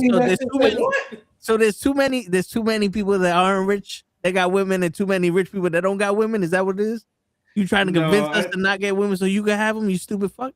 I just think, and I actually think some of them are DL. Like like Tate. I think he is gay. I think he's gay. Oh yeah. I just think he's super lame and can't get none without somebody giving it to him. No, I think he adopted that persona because he wasn't getting money. Because he was gay. Because he is gay. Both. Yeah, I can see that. Both. Yep. Because he's overcompensating. Well, I mean, to even say like, so when he said, when he has that question, he's like, okay, a trans woman that's a 10 or a woman that's a 2. Which one are you gonna bang? And it's just like, and then okay, for all you guys that just saying automatically you're going to the 2, he's like, that's gay. And I'm just like, see, I'm done. Wait, what? Yeah, dude, you do know that the other person is biologically a man, right? So if you bang them, that makes you gay. So, yeah. So I tell people like this: women can be bisexual. Men, if you do anything with another man, you're not bisexual. You gay. Period. That's how I feel. That's the truth, though. You know what I'm saying? So whatever. Because think about it this way. If a girl gets with another girl, a guy would still do it. If a guy sucks dick, a girl ain't fucking with him. You're all done. Yeah, you're gay. Or they're just going to use you for money. Yeah, but I mean, now we're living in a world where people are fucking. Like, I remember when he was on the, what's that fucking podcast? With those two guys, Fresh and Fit. Yeah. It's sad that they fucking got that popular. Yes, it is. Lame motherfucker. But he was on the show, right? And there was this popping chick next to him. Mm-hmm. And next to Tate. And I forget who she was, but I'm pretty sure she's already been ran through. But she's still popping. Yeah. Mm-hmm. And she, I think, was trying to tell him if he want to fuck. And he goes, no, I only fuck for money. And I'm like, motherfuckers, that was the gayest line I've ever heard in my fucking life. Well, Myron, I've seen many a video now where like they've exposed him backwards and forwards. Like I've seen, like they showed him doing things, sleeping in the bed with the man and fucking up on them and all that other shit. And then they just got in trouble. Like him and a bunch of Slinko and a bunch of other guys got in trouble because they were in Miami. Yeah, they were in Miami, having the DJ play Hal Hitler. And doing the pose and everything. And Tate was with him. Yep. Tate was with him. And they blamed all that shit on Sneeko. Right. And they all threw Sneeko under the bus. Myron's the skinny one? Yeah. Myron is the one. The Muslim of the group. Yeah. Yo, it's funny how is it the same guy that couldn't get into the Republican fucking? Yes. It's the same guy that had a girlfriend that he wasn't fucking and that lost it to a skater. Yep. Like some dude that just had rollerblades on and she's now fucking him. Right. But it's funny how all these manly men are gonna sit there and blame a child in Sneeko for playing a racist song at a club. Right. None of you manly men can turn around and be like, yo, cut this shit out. No. Because I don't know about you, but if there was a kid fucking up my chance of anything, anywhere, I'm looking at him like, yo, knock that shit off. Knock that shit off. Sneeko looked up to him. He looked up to these niggas. Yep. Sorry to cut you off, Hodge, but Sneeko looked up to him. He actually was learning from Tate on how to do shit. Yep. And then he realized half the shit they saying is stupid. I used to watch, during the pandemic, I used to watch Fresh and Fit because one, it was new and they had bad bitches on it. I'm like, I would follow the bitch. I'm not gonna lie, I would follow the bitch's Instagram and see that OnlyFans and all that shit. I was a horny nigga staying at home. What you want me to do? You putting on bitches at the twerking. I don't care what you got to say. And then after a while, it's the same questions. Like, for this, just leave them on the goddamn podcast so we can look at them. 90% of the niggas watching this shit are looking for them. They don't give a fuck what you're saying. And then you start yelling at them. Well, and it's like, now, so. Yeah, it's like, look, you yelling at a drunk bitch. You're a fucking real man. Yeah. It's funny because out of that whole show, there was only one time where I agreed with him. And he was telling this poppin' Latina girl that, because she has a kid already. He's like, if a billionaire has a chance to wife, it has to go choose. It has to choose between you or the kid, or a popping bitch with no kid, he's probably gonna go with the popping bitch with no kid. Yeah, but yeah, true. But and she realized that shit, and it made her laugh, and cry, and I'm like, yo, it's fucked up. I go, but this is the only thing that I actually really agree with him. Yeah, but that only works in the billionaire's favor. A normal nigga like me, if I find a woman that has a kid, that's a good woman, and then I find a single woman that has no kids, that's a piece of shit, I'ma probably go with the girl that has the kid. Right. But you see, the thing is that in her mind, she was like, oh, I'm gonna find me a rich man. And he's trying to tell her, rich man. Yeah, he goes, a regular guy will probably wife you up. A rich man who has options, probably not gonna wife you up because you already have a kid by somebody else. Yeah, but now I get what you're saying, Hodge. But now let's get into the reality and the cruxes of what Fresh and Fit stand for. They're talking for the rich guy that never got no pussy. Of course. So that mom, if she lays it on that nigga right, will have him melted in the palm of her hand. Put it like this, bro. I saw her and I'd be like, yo, I'll be the stepdaddy. Yo, dude, you know how many people? I forgot who it was. That it was like a basketball player, or he was a sports player. He was rich, and he put his girl's son on his will. That's how much he loved this kid. And the kid was like, "You're not my father," and then snapped him out of it real quick. Yeah, there's a lot of fucking dumbass rich people, right? Because remember, money doesn't revolve around them when they got it. The toys, like, look at Javante Davis. He's fucking with, no insult to the woman. He's fucking with a stripper. You're telling me he can't get just a bad bitch from Miami because he got money? Or Zion. Yeah, there's plenty of this. Pussy will make a man do a lot of things, and it don't matter how much money he got, because there's a lot of fucking Saudi princesses that are paying women to fuck goats and their 10-year-old boys and all that other shit. And you know something? And it's probably a fetish of theirs. It definitely is. Pussy will make people do a lot of shit. He fucked a porn star and she got obsessed with him. I mean, that's not really his fault. He was like, yo, dude, I was just fucking you. I don't want you to be...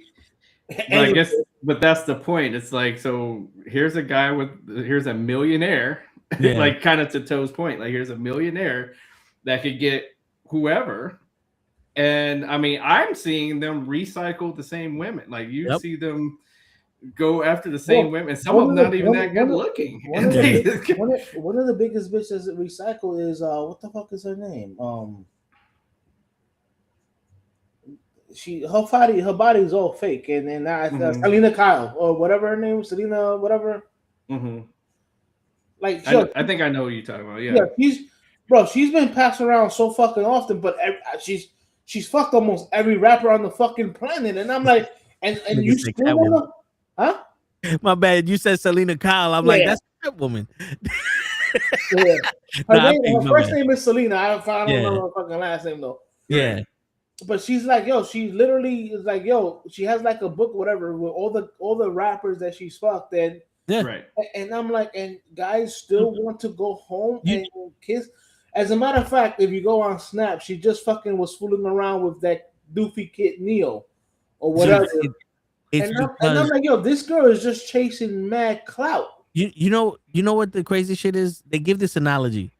A master key can open up every lock, but if a lock opens up for every key, it's a shitty lock. Yes. Right. You ever try to open up a fucking lock with the key and it gives you problems? The first thing you're thinking of is I gotta get rid of this lock. Right. Right? That's right. So if this lock is opening up for every key, what are we doing? That means that the motherfuckers is gonna take the lock. Because you need easy. These guys don't have no game. And not for nothing, they don't have no. If you do have game, you don't have no time. And these aren't the best of the best. Let's not pretend that these women are the best of the best. So if you're easy, they're gonna smash. It's not for them. It's for him. We make decisions for this guy. How many of us have fucked a bitch that we wouldn't even touch if it wasn't for our shit being horny? I fucked plenty of chicks that had no bitch. I was like, ew. And I still went inside because I was like, yo, it's for him. I got to do it for him. He's been lonely. I got to do it for him because this is the one that said yes. You feel me? The point is, like, if you got money, women would throw themselves. Like I said, yeah. If you go on Snap, this YouTuber Neo, he is. I'm just like, yo, dude, you look like the kid that we beat up in high school. You saw Neo, whatever fuck his name is. I don't give a fuck. He's the one that got his ass kicked by Sean Shark. Probably. But look at all the women that's throwing themselves at him. Selena, Iggy, Azalea. Yeah, it's funny you say that because hold up. I just saw this in his. Oh, look at that there. It's because he's famous. Right. I don't even think he has that much money. He's just famous. Right. He's another one of these kids that is so influential. Like that, like they're listening to people that don't know shit. She has 2 kids or whatever, but she's still a popping woman. And you're like, dude, you're only fucking with this guy because he's famous or he got clout or he got money or whatever.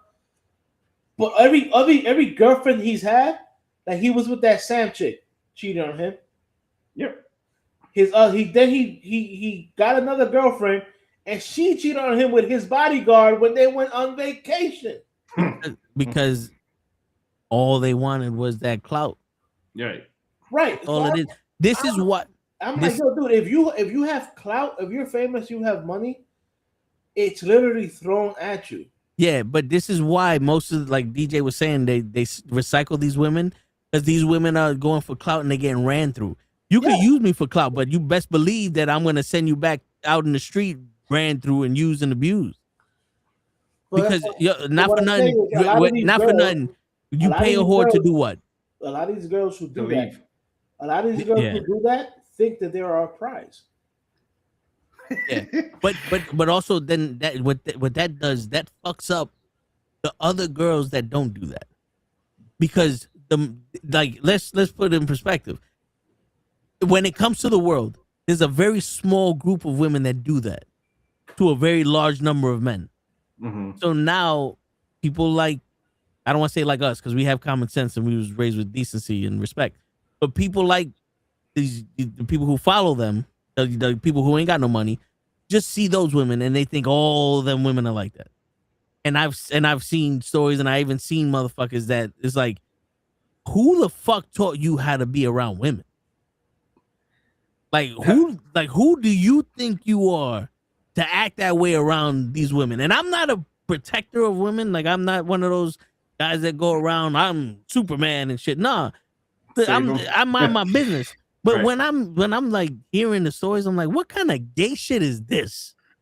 So incels. Yeah. Yeah, because it's like you got people, I don't want no man helping you do this shit, and I don't want this, and I want that. Yeah, all that, and, yeah. And I'm like, yo, and I'm listening to shorties, like I'm talking to, and I'm like, and they're talking to me about their day, and I'm sitting there going, oh, that's dope. You had an interaction with somebody. Why am I gonna be jealous? You had an interaction with a dude. If he helped you get some shit off the top shelf, what am I supposed to do? Leave my job and go fucking help you? Like, in all honesty, that's the way I see it. It's like, yo, you're talking to me now. You're with me now. So you're obviously not fucking the guy that gave you a goddamn piece of toilet paper. Right. Obviously. And if you were, guess what? Good on you. I'm gone. Yeah, I'll never understand it either. The whole over the helicopter. Yeah. Even when the women do it, it's also like, what the fuck is wrong with you? Right. Like the thing is I was raised like, it's like, yo, that's fine, do your thing, but I'm out. Right. I'm not gonna sit here and fucking helicopter you like you just put it. No. And I don't want to be helicoptered either. Nope. I had a mama. Yeah, I'm good. I don't need another one. Right. I'm good. You know what I'm saying? Yep. Like, nah. But these guys now are just so fucking, it's false bravado and it's clickbait and people are just soaking the shit up. It's like watching those videos. If you're drinking apple cider vinegar, you're doing it wrong. It's like, how else am I supposed to drink it? What am I supposed to put this shit up my ass? If you're not up at 3, if you haven't done, yeah, you heard that guy. If you're not up at 6 o'clock in the morning, you're gay. Some and the crap, dude's like, yeah. what? Yeah. Like, what if You're I not a work man. nights? Yeah, like, wait, first off, bitch, what if I would have 3 jobs? Right. like not listen, you have that fake ass Hugh Hefner jacket and your $2 fucking shape up that looks like you got fake hair from Poppy. You know what I'm saying? Don't tell me shit about waking up early in the morning, motherfucker. No. You wake up early in the morning to stay at your house. I wake up early in the morning to go to the job that I don't want to be at. Fuck you. Yeah, no, it's this fault. Like you said, it's this new, like everybody wants to be, Chad. And they think that's the thing, like that's what people want to mate with, and it's like that's not how that is working. Right. Have you guys, like, there's a show on Hulu called Beauty. Have you guys watched it yet? No. So it's kind of sci-fi and a drama kind of a thing, but it's going a little bit into what we're talking about here, and it's a Beauty? What's that? Yeah, the Beauty or the Beauty. It's with Ashton Kutcher is in it. And international supermodels begin dying in gruesome and mysterious ways. Yes. Okay. And they go over it like this. It's about what we're talking. It's really about what we're talking about. It just has a sci-fi kind of thing mixed into it. And it's sad. You start to feel for the characters because it's like it's sad because it is people. This one brother on there, like he's like, women don't. I know I'm ugly, kind of thing, and I know women don't want me and all this, and so that's why I'm violent. Like he's out and out says it. I ain't shit. Like, go ahead and shoot me because. So it's like it goes there. This show goes there, and it's actually pretty good. Yep. Which is crazy because, like, you ever seen Renaissance Man? Yeah. I'm not Danny. That with Danny DeVito. Yeah, Danny DeVito's in it. Yeah. Where homeboy with the glasses was like, I'm from Brooklyn. Even the ugliest motherfucker had a girlfriend. You know what I'm saying? Like, right. Like, dude. It's amazing. Like, these women's judgment on looks is questionable. So you sit there like, I know I'm ugly and no women want me. I don't think you have ever, like, yes, maybe the majority, but there's probably plenty of women that think your ugly ass is cute. Dude, like when for example, like you're saying, for example, I was looking at like something for Vegas. Like it was like, oh, this is the stuff coming to Vegas, right? And so that group BTS is gonna be going to Vegas, and then they're showing like highlights of them dancing around and everything. And I'm just like, girls think that's like there are women that think this is like like that. That's just, it perplexes me. Like that's attractive. Yeah, there'd be times like I remember somebody was like, "Yo, I like Fat Joe," and in my head I was like, well, "I got a chance." Yeah, I was like, really? Yeah, not for nothing. Like, you hear what Big Pun did, and you like, right, him. Right. But then you see when he was younger, he was like a Mac Daddy and shit like that. But when before he died, like, really him? Head over heels for him? All right. But like I said, it's all. This is what people don't understand, and I don't get why there's nobody. What is our generation just working too goddamn much that the kids nowadays got nobody to fucking talk to? I think so. Like, or well, some of them also don't want to listen. It's like, yeah, I know I'm not on a screen and I'm right in front of you telling you something. Yeah, but trust me, I've seen it. And right. Everybody, like you're saying, you don't know who's like, you'll never know who's attracted to what. Yeah. Okay.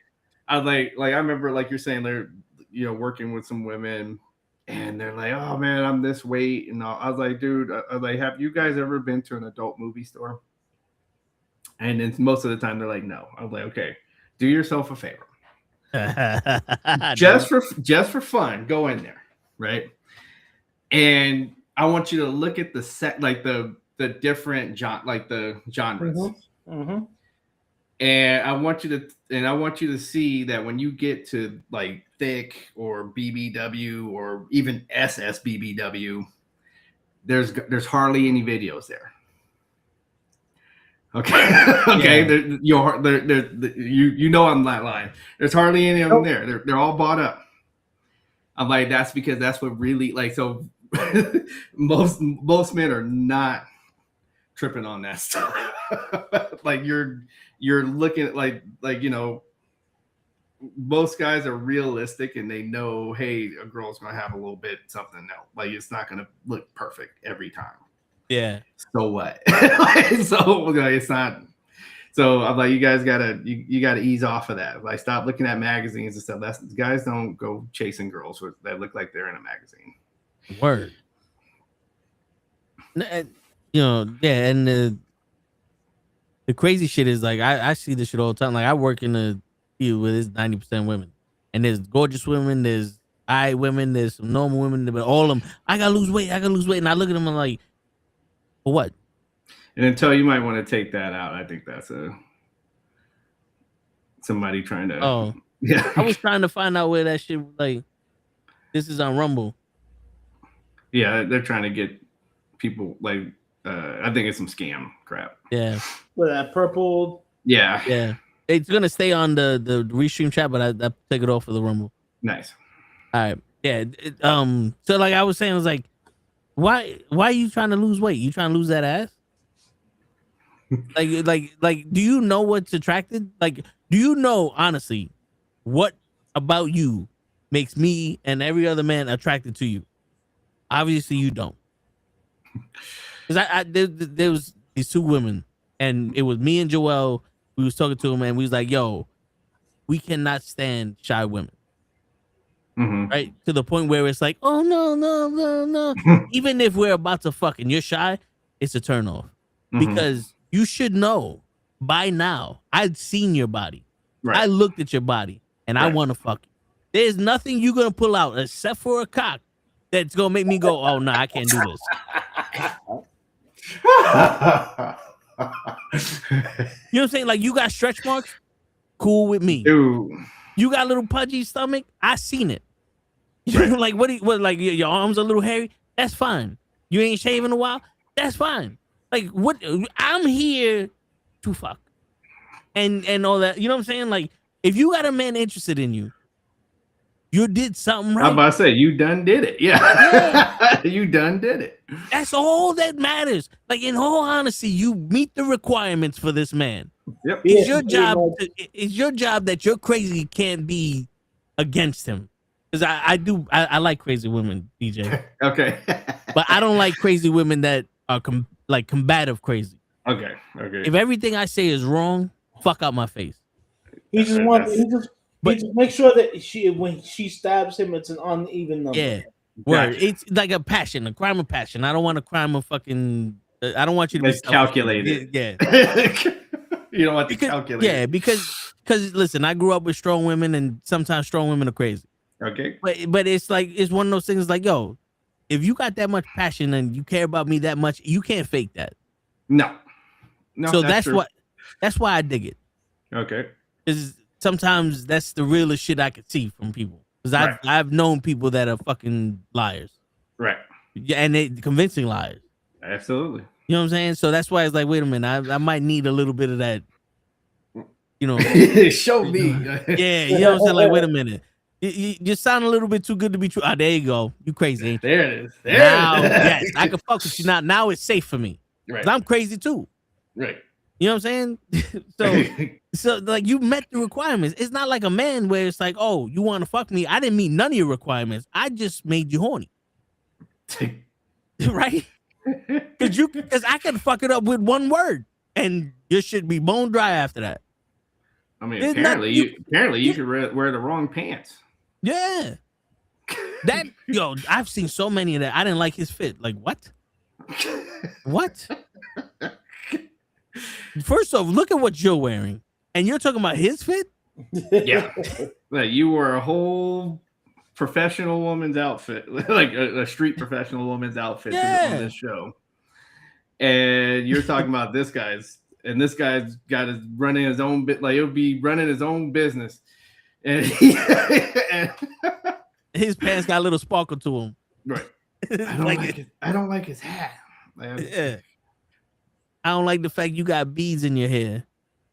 My daughter did my hair. Oh, well, still. Like, what? Wait a minute. Yeah, but that's... Oh, man. And that's the game. And we could talk about this because that's the game, and the game is the sport. That's right. Shit, it always comes down to sports. Real quick, did y'all see the UFC? I know Hodge said he didn't, but did you watch the UFC on Paramount? I did not. I got Paramount, and I watched the Rose Namajunas fight, which there was 3 fights I saw. No, four fights. Mm-hmm. That match was one girl, Salsa, and Rose standing there, and I'm like, this was disappointing.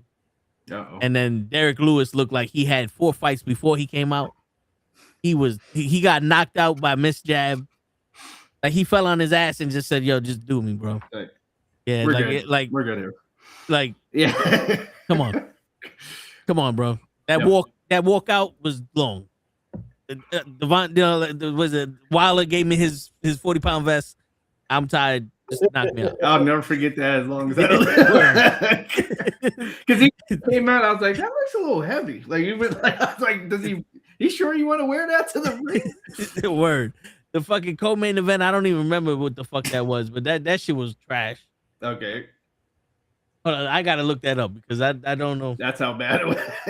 Yeah. Oh, it was. Oh, that's the next event. My bad. I'm like, fucking Some Young Goy and Sean O'Malley. Oh yeah. Dude, for 3 rounds, Some Young Goy is sitting there just fucking doing this. He's faking. Oh, he's throwing feints. And Sean O'Malley's like, what? And then he hurt his foot because apparently Sean O'Malley don't have feet. Okay. And then he started picking him apart the last 10 seconds of the fight. And I'm like, if you would have did that in the beginning, you'd have knocked his ass out. Right. But you waited, and then Sean O'Malley won by decision. I'm like, thank God I did not fucking buy this event because this is trash. And then the main event happened, and Justin Gaethje and Pamlet, or I like to call him Owen Hart. Okay. He looked just like Owen Hart. You know what? You're right. He do. He does yeah. That fight was enough is enough. Word. Besides the eye pokes, which I do think the first eye poke, the ref went to Justin Gaethje. He was like, "Yo, listen, this is a strong warning. The next time you got your fingers out, I'm taking a point." And then the next round, Justin Gaethje fucking went like this and hooked his fucking eye and then popped him with a right hand and almost knocked him out. And the ref saw it after the round ended and didn't do nothing. If he'd have took a point away from there, it would have been a completely different fight. Right. But that fight, Owen Hart showed some heart. Like, he was getting fucked up. But that was an actual fight, though. Okay. Like, all right. But there's a lot of eye poking going on. Even Rose had to go to surgery because she got poked in the eye like 3 times during that dance. Well, damn. Yeah. And then Pumblin got poked in both eyes. Mm-hmm. And he kept getting hit by the right hand. And I was like, I don't think he could see that well when he got poked the first time. Mm-hmm. And then he got low blowed. And it's like, this, I haven't seen this level of fucking sloppiness from these fighters. And I'm like, are they doing this shit on purpose now? That's a good question. Because there's rules, like there's actual rules. You can't have your hands open anymore. Right. You have to have your hands closed. You can't do this. You can't extend your fingers. Oh, and now you can't do John Jones? Yeah, you can't do like they literally. I think they made that rule for John Jones. For him, yeah. Like this. Yeah. And there's more poke in the eyes than ever. I'm like, yo, what the? I was like, no wonder I don't watch this shit no more. And people had the audacity to say that this was a good event. I was like, no, it was a good one fight. One fight. I was able to catch the highlights. That's the only reason why I know some of the fights. And yeah, I saw some of the low lights from the Rose fight. Dude, she was one of my favorite. Always one of my favorite underdogs. But it's like lately, like she'll have one good match and have like 3 bad matches. You're like, yo, what's going on? You can't go 1 and 3. Yeah, and she always has this like confidence issue, and I'm telling my brothers like, yo, I don't think this has anything to do with her confidence anymore, because you was the world champion twice. Right. You beat the best of the best At twice. one time, you beat one of the most dominant champs ever. That you knocked Valachenko. She starts with a J. Yeah, Zakana? Darjachenko, Jabchechek. So one of them shit. Yeah, she. Yeah. I remember the Nikolai Volkov. Yeah. She knocked it the fuck out. I remember all the presses up before the fight, and the champ was all up in her field, and she had this quiet confidence about her. Yeah, and she knocked her ass in the first round. Yep.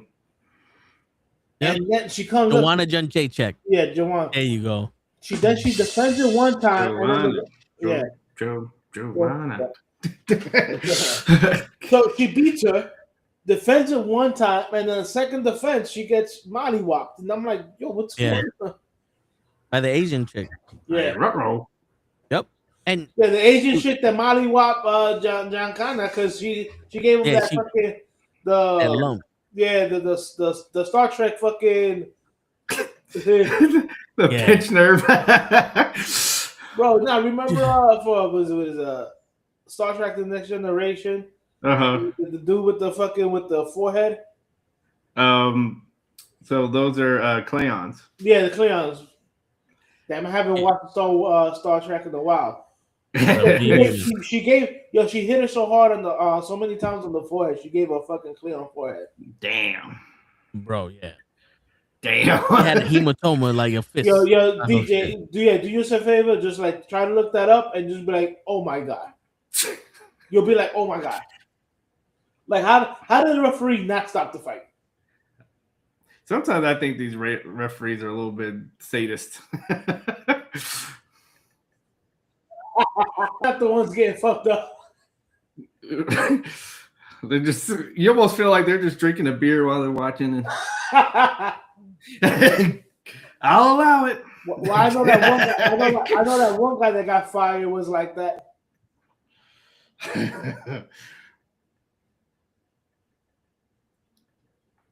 Damn. Yeah. And that's real. That's not even like CGI or nothing. That's real. Well, yeah, dude. Yeah, she does look like a Klingon. Yo, lumped her up, bro. Wow. And I like how they have the side, like, this is how she, like, you know, this is how she, like, in the pink shirt there. This is her. This is her normal. Yeah. This is her normally. She looks like an attractive woman. But then, like the one in the one in the middle with the pink shirt or whatever. Mm-hmm. Click on that one, Toe. And yeah, so that's like you see her at Starbucks or something, right? Right. I'm like, okay, okay, she's not that bad looking, and then right next to, bam. Yeah, look like the fucking humpback of Notre Dame. Yep. Why do the people so mean to me? Bro, I remember I saw that live. I was like, yo, can somebody please stop that fight, please? Please. Not for me, not visually for me, but I'm pretty sure she's going to have some. This lady's got a life to live after this. So, word. And then, and then Rose freezes up. Like, I'm honestly thinking that the fight game might not be for her no more. I don't know why she fights. Like, don't get me wrong, she's very talented, but her mindset ain't right. It's like I tell you what though, she hasn't been right ever since fucking McGregor threw that chair at her. Because I think she was the one that got hit with the chair. Oh shit. Yeah, she was on the bus. She was on the bus. But Uriah Hall, you know Uriah Hall, the guy from the UFC that did that spinning back kick and almost killed homeboy. Mm-hmm. He has all the talent in the world, but he doesn't have that killer instinct. And he holds back. He holds back because he doesn't want to hurt somebody. Yeah, and it's like, bro, I get it, and I completely respect the fact that you may not have that killer instinct to go out there and beat people up, but it might be time for you to start being a trainer. Right. You got the talent, but this ain't for you. Yeah. And there ain't no shame in that it ain't for you. This it's not for a lot of people. That's like, I mean, going to like say auto sports, like guys have that crash. They have that one crash that like they just can't. Yep. You know, PTSD is real. You know, so word. Shit, you know, like I've been in a couple car accidents. I've only hit somebody once, and that was because they stopped short and all that. But I'm not afraid to drive stupid. But I had plenty of speeding tickets, and I paid. So in New York, when you accumulate a certain amount of points in a certain amount of time, you get an extra fine. Okay. So we are on a point system. So when you get speeding, it's 6 points. So if you accumulate more than 6 points in an 18-month period, they charge you another $600 on top of what you owe for the court. Damn. I had to pay that 5 times. Wow. Yo, twice I had 12 points or more, and my license should have been suspended those times on my license. So I no longer drive stupid. There's moments where I do take a little bit of risk here, liberties here and there because I don't like the situation I'm in. But I don't drive as stupid as I used to. Right. And that's normal. Like that. Yeah. That is normal. But the thing is, I'm also somebody like I'm at the point where it's like, if I wanted to drive fast, it's only for a couple of seconds because I'm thinking, even though I'm behind somebody that's doing 120, I have been stopped before because I was behind somebody. I'm about to say, but you're going to be the one. Yep. I got pulled over one time because I was behind an 18-wheeler and next to a fucking minivan. And I slowed down to get off my exit and I got stopped for speeding. Wow. So I'm on they looking for me. So I'm not here to impress I know you can impress chicks by driving fast. Listen, honey, I will. You know how you impress them by staring them down as you drive. I will stare you down at the red light as long as you want. At the red light. At the red light. Yeah, man. Yeah, man. And let a motherfucker honk at me. I'll beat the shit out of him. Excuse me for a second. Yeah. So I did that. DJ, it was like 1 o'clock in the morning. I'm driving Shorty home from work, and every red light we making out, and this nigga's behind me honking his horn. There's no one else on the road, and I'm like, now you following me. After the second time, I was like, yo, give me a second. I get out, I open up my door to get out the car. Shorty's grabbing me like, no. I'm like, I want to fuck this nigga. This dude books it. He books it, and I'm like, why couldn't you do that the first time? We're on a 4-lane street. Right. Why That's are you what I'll me? never get that. Yeah. I'll never get that. Because I've seen people do that. I'm like, it's over. Just switch lanes. What are you doing? Piece of shit. Like, what the fuck is like? Let me handle my business, nigga. Right. The fuck. At that point, yeah, you not following me. You stalking me because yeah. So you got something to say. I mean, like you even stick your hand out the window and be like, "Yo, just go around me and go around me." Yeah, the fuck, man. I'm gonna stay behind you and honk the horn. Yeah, and this girl's like, "What if he had a gun? Well, he would have had to waste all his bullets because I'm that mad." Right. Like shit, he better kill me. Yeah, word. We ain't thinking about that right now. All right, don't bring logic into this. Don't bring logic. Shit. In this frame of mind, he doesn't have nothing. Word, he didn't have a gun when he was talking. If he had a gun, he would have drove past me. There you go. He would have drove past. Yeah, pussy ass motherfucker ain't had shit. He was doing all the talking. He was talking with the horn. Yo, so I got a question for you. What's up? Is Shaw on vacation? Show? No. The only time he doesn't show up is when he's on vacation. Show lost his dog on Monday. Oh, yeah, damn. so his I think his dog was like 14 something years old. He had German Shepherd. So they put him down on Monday, but he's been doing the late night shift the last couple of days. Gotcha. Yeah, so I don't know if he's I'm pretty sure like he came on yesterday for a little while. You know, there's so we'll give Show a break. For now. For now. Yeah. When I come back from DR, Yeah, when I come back from DR, a father to multiple children. To multiple. Oh, okay. So as you mean daddy? Who's your daddy? Word, yes. Who's your daddy and what does he do? And what does he do? Word, I might have a 3-year-old. That's how time, because time is faster in DR. These girls don't play. So It's like your that, baby. Look, he's 3. So like that movie Old. Yeah. Everybody They're on the gonna be beach. like, look, I'm pregnant. But it's like, I just looked at you. Yeah, well, faster here. Well, that's it. Shit. That's how fertile. Right? A look. Shit. And I got a deadly ass stare too. Well, girls be like, it's impolite to stare, right? It's like not when you admiring a piece of art. You know what I'm saying? Shit. That was some heavy stuff right there. I always be thinking about some shit. It's like, there's no such thing as a stupid question. Yep. There's stupid questions, stupid answers, and stupid statements. And I thought about them all. Stupid games with stupid prizes. Word. All that shit. I don't like to think, so I let my brain wander. That's why I can't take drugs. I can't take drugs or drink because I'm already dangerous. Woo!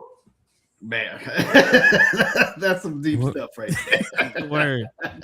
You gotta add that woo at the end. Woo! Woo! The word. Shit, this girl asked me, like, how the fuck you come up with all this shit? I said, I don't. It just comes out my mouth. I don't hear it until you hear it. Half the time, I got to repeat what the fuck I said to figure out what I was talking about. Be like, shit, don't you see me walking around with a camera? That's for me to record. That's why I don't do a lot of fucking recording videos. Because I'll be like in the front of the video like, fuck, I don't know what I want to say. I know I want to talk about something, but I lost the train of thought. Over here, I could just blabber shit. So half the shit I say sound good. Because I be bullshitting y'all. So it's like, that's why I tell the W, you can't bullshit a bullshitter. I'm a master at it. Shit, my first grade, I got a BS. That's gonna be tomorrow's show. Oh my God. There you go. We got the review tomorrow. And speaking of tomorrow, I'm gonna let you guys go. Yeah, I hear you. I'm opening the office, so I've got to be there at 6:00. So yeah. Oh shit. Gentlemen. And I gotta find some kind of parking. Y'all have a good night. You wanna sign us out, Toe? Yeah. Okay. Oh, real quick, DJ, Tommaso Ciampa's AEW now. No surprise. No surprise at all. We'll cover that tomorrow too. Yeah, we'll cover that. And on that note, ladies and gentlemen, it's your friendly neighborhood knuckleheads signing out. Peace, everybody. Peace, Fuck everybody. Aaron Rodgers and Bron James. And Sam Darnold's gonna be the new fucking champion. Fuck y'all, Patriots. Oh damn, that's the pick, by the way. Yeah. Word. Peace, everybody. I mean, I'm not picking New England. Word. Shit.